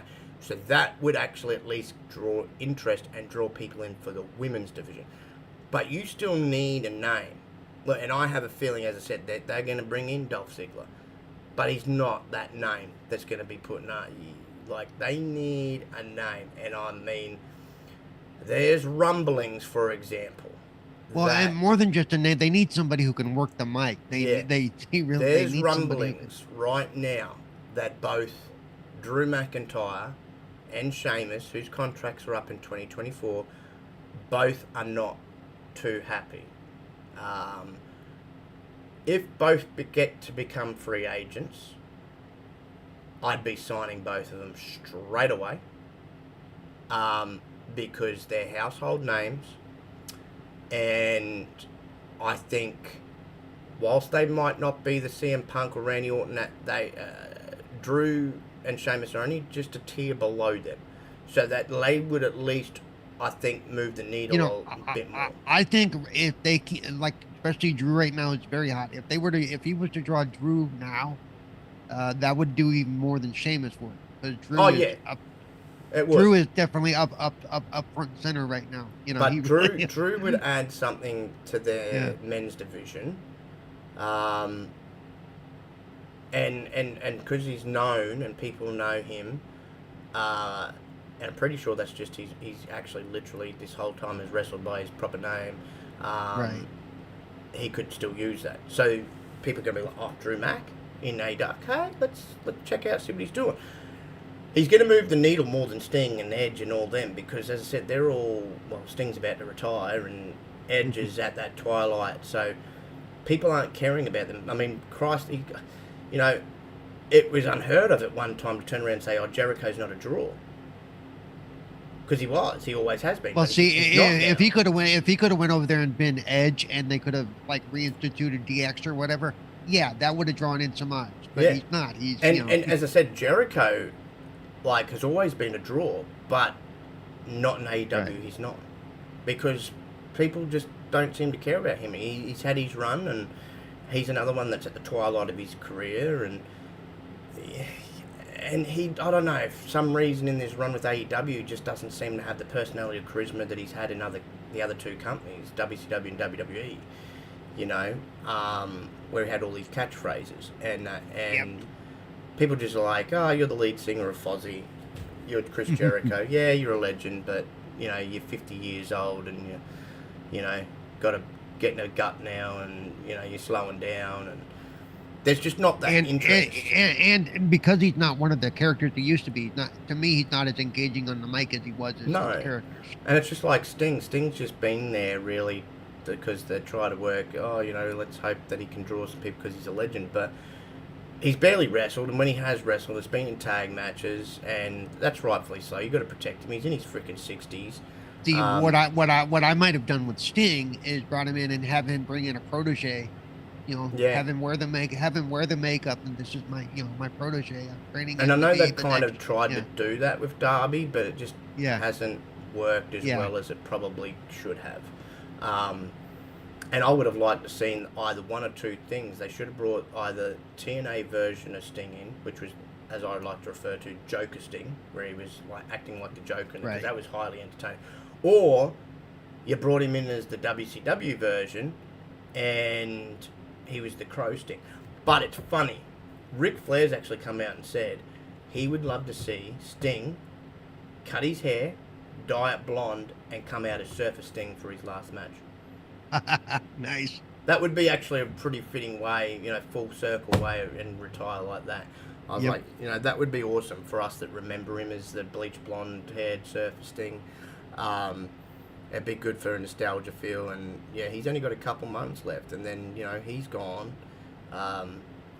This is Bryan Danielson's last year as a full-time wrestler, so he's gone. And I mean, even he is nowhere near the draw he was in WWE. It's because WWE knew how to market and showcase these guys and girls, and Tony just has no clue. He's just hoping that the name itself is the draw, and it's just not. I mean, he hasn't even really showcased Sting that well, really. And that's the problem. That's basically most of the problem, is he doesn't know how to market them and showcase them. And that's where he's losing out, and that's why they're just not drawing. So, I mean, even saying that, like, I come back to, even if he did get Drew Mac, like, could Drew Mac draw with someone that doesn't know how to market or present him, like WWE does? You know what I'm saying? Like, TNA could present Drew McIntyre, which they did when he was with WrestleMania. They can present him and market him better, and they're a smaller company right now, and that's saying something. Like, this is why Tony needs help, and if he doesn't get it, we know exactly where AEW's heading, and I don't care how many billions of dollars him and his dad have got. Daddy's only going to be putting up with money, keep continuously going out, no sort of profit coming back. I mean, yeah, sure, doing the big Wembley show brings in a great big profit there, and at the moment they're not like in a bad spot financially with AEW, but it is going to go from where it is and just get worse if things keep going the way they are. It's just the way it's going to be. But especially with TNA coming up again, he's going to have to, deal with that. And TNA hooking up with Endeavor, oof, that's only going to help TNA grow. Yep. So he could be in a bit of trouble, as I said, unless he starts making some moves to correct the ship, so to speak. And I mean, oh Christ, you got Ric Flair in there now. Go and talk to the man, get some ideas going. Like, he's been in God knows how many companies, and he was back in the bloody, back in the days of the territory. Like, he's been around a minute. He's worked for a lot of bosses. He knows how shit works. Like, take advantage of his brain while you got, because who knows how long that man, time-wise has got left. I know he hasn't got the greatest of health. He's had a couple of heart attacks and everything, and I'd be taking advantage of that. But, as I said, he seems to have this talent that's been around a minute, and he doesn't seem to just go and scratch their brains. Like, he's got Edge there, like, who was with WWE for 20 plus years, like, went through the Attitude Era, the Ruthless Aggression Era, everything like that, where wrestling was at the highest of highs. And you brought him in, he's wrestling for you in that, but by the seams of it, you're not scratching his brain. Get ideas of what needs to be especially having changed. Edge and Christian there. They have and so much they could be doing. Arn Anderson tried helping him out, and he didn't like it. That what Arn was trying, and I'm like, and then what happened? He let Arn go. I'm like, you idiot, like, Yeah. But that's all we got for you, folks. I hope you've enjoyed the show. I hope you've enjoyed the pay-per-views over the weekend, if you were able to catch them. Other than that, I hope you enjoy the rest of the week, especially with WWE's programming for the rest of the week, because as I said, things are heating up, things are always getting interesting, the product's getting really, really good again, and entertaining. But other than that, I hope you enjoy the rest of your day. But before we go, Paul, did you want to let the fine folks know everywhere they can find you? You can find me on Twitter, formerly called X, or the other way around, whatever. It's Cerebral Paul 1. You can find me on Twitch at Cerebral Paul. You can find me on the Xbox Ambassador channel on Tuesdays, 12:30 p.m. Pacific, 3:30 p.m. Eastern, for Gaming Differently with Cerebral Paul. Mondays and Thursdays, you can find me on 4DQ TV, and Fridays, you can find me Wasted with Wise. Wasted with Wise. With Wise is as wasted as and next Monday is my birthday, so people better be here. Yeah, there you go. Gonna make Spooky sing him to me, you know. Celebration time. Come on! But no, of course, want to thank Paul for joining me tonight. I want to thank, of course, the Rockin' One, back from the dead. Always good to see you, brother Timmy. Axel was up in here, being his cheeky self. Dreadpool with the mythical beard. Pyro, always a big supporter of all shows. Can't thank you all enough. All the lurkers, of course, as well. Carlo, what you do behind the scenes. Busy man that he is. Appreciate everybody. And of course, you find me here every Monday evening with the Cerebral One himself, with Pop-Up Powerbomb. And we're going to have a birthday celebration, as Paul mentioned, next Monday evening. That's good celebration too. Birthday and wrestling. Good combination. And, of course, Wednesday with the Pop-Up... sorry, no, not the Pop-Up Power. The Backlog Bastards. Almost got it wrong there. Backlog Bastards. And it's not this... Well, catch this show this week, but next week, do look out, because we have 2 codes. Thanks graciously to Resident Gamer Zero, aka Ryan. One code will be for Avatar Frontiers of Pandora, which is one of the most spectacular looking worlds I've seen in a long time. And the other code will be for Baldur's Gate 3. So do keep an eye out for that. And yes, I did make him change the code, because I know what the second game he was initially going to do. And after today's news, and the CEO and the whole company's disappeared off Twitter and took everybody's money and did a run. Wait, yeah. What have I missed? What did I miss? Oh, the what was the game called that it just released? And it hadn't even hit the consoles yet. The first day, the last day. What's it called? Oh, the day before. The day before. That's it. Yeah, the day before. Yeah, the day before. Right. Oh my God! Really? Yeah. Yeah, it is doing the rounds. Right. They've completely closed up shop, like literally. And done. Thanks for your money. Bye. Thanks for your money. Bye. Yeah. Disappeared. The CEO's gone. You can't even get his Twitter up anymore.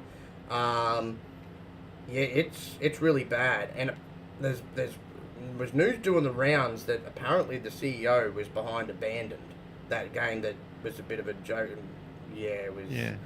I was sitting there going, oh wow. And I know Pong, because I shared what Pong shared, where he shared out a little post. One person said, if you need any more indication, the day before is a scam. The CEO of Fantastic has nuked himself from Twitter. They've all disappeared. And the official statement was, today we announced the closure of Fantastic Studio. Unfortunately, the day before has failed financially, and we lack the funds to continue. All income received is being used to pay off debts to our partners. We invest all our efforts, resources, and man hours into the development of the day before, which was our first huge game. We really wanted to release new patches to reveal the full potential of the game, but unfortunately we don't have funding to continue to work. And then blah, blah, blah, blah, blah. And then completely disappeared off the face of the earth. I was like, damn. Wow.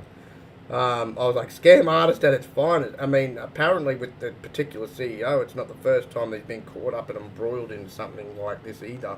And I said, it wouldn't shock if a new studio randomly pops up in a few months' time that may be led by him, and they tried to pull the same thing. Like, Yeah.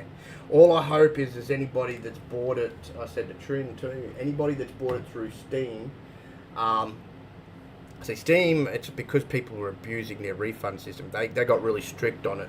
So you had to, the game that you bought, if you wanted a refund, had to be within 14 days of purchase, and you couldn't have played any more than 2 hours.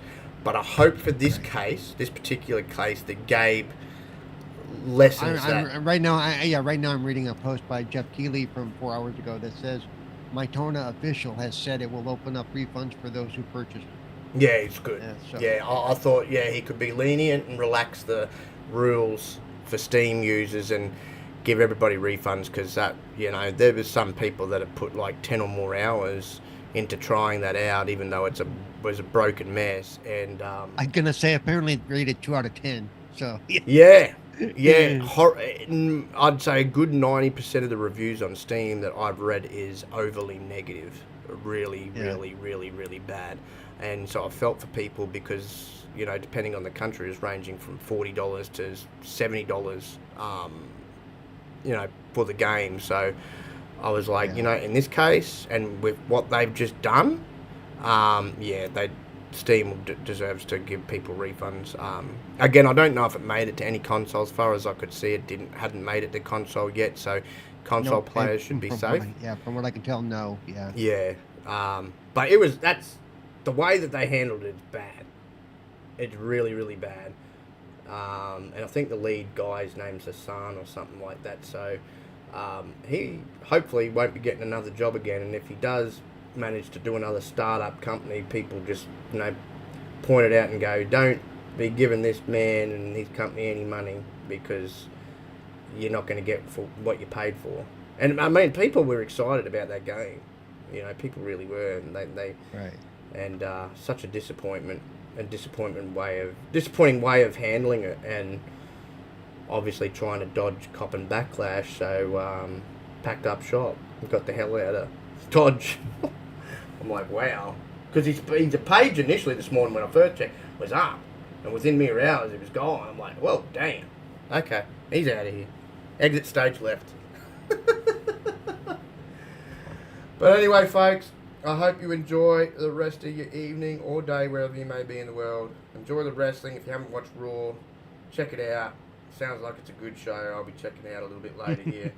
And we will all catch you next time. Good night, everybody.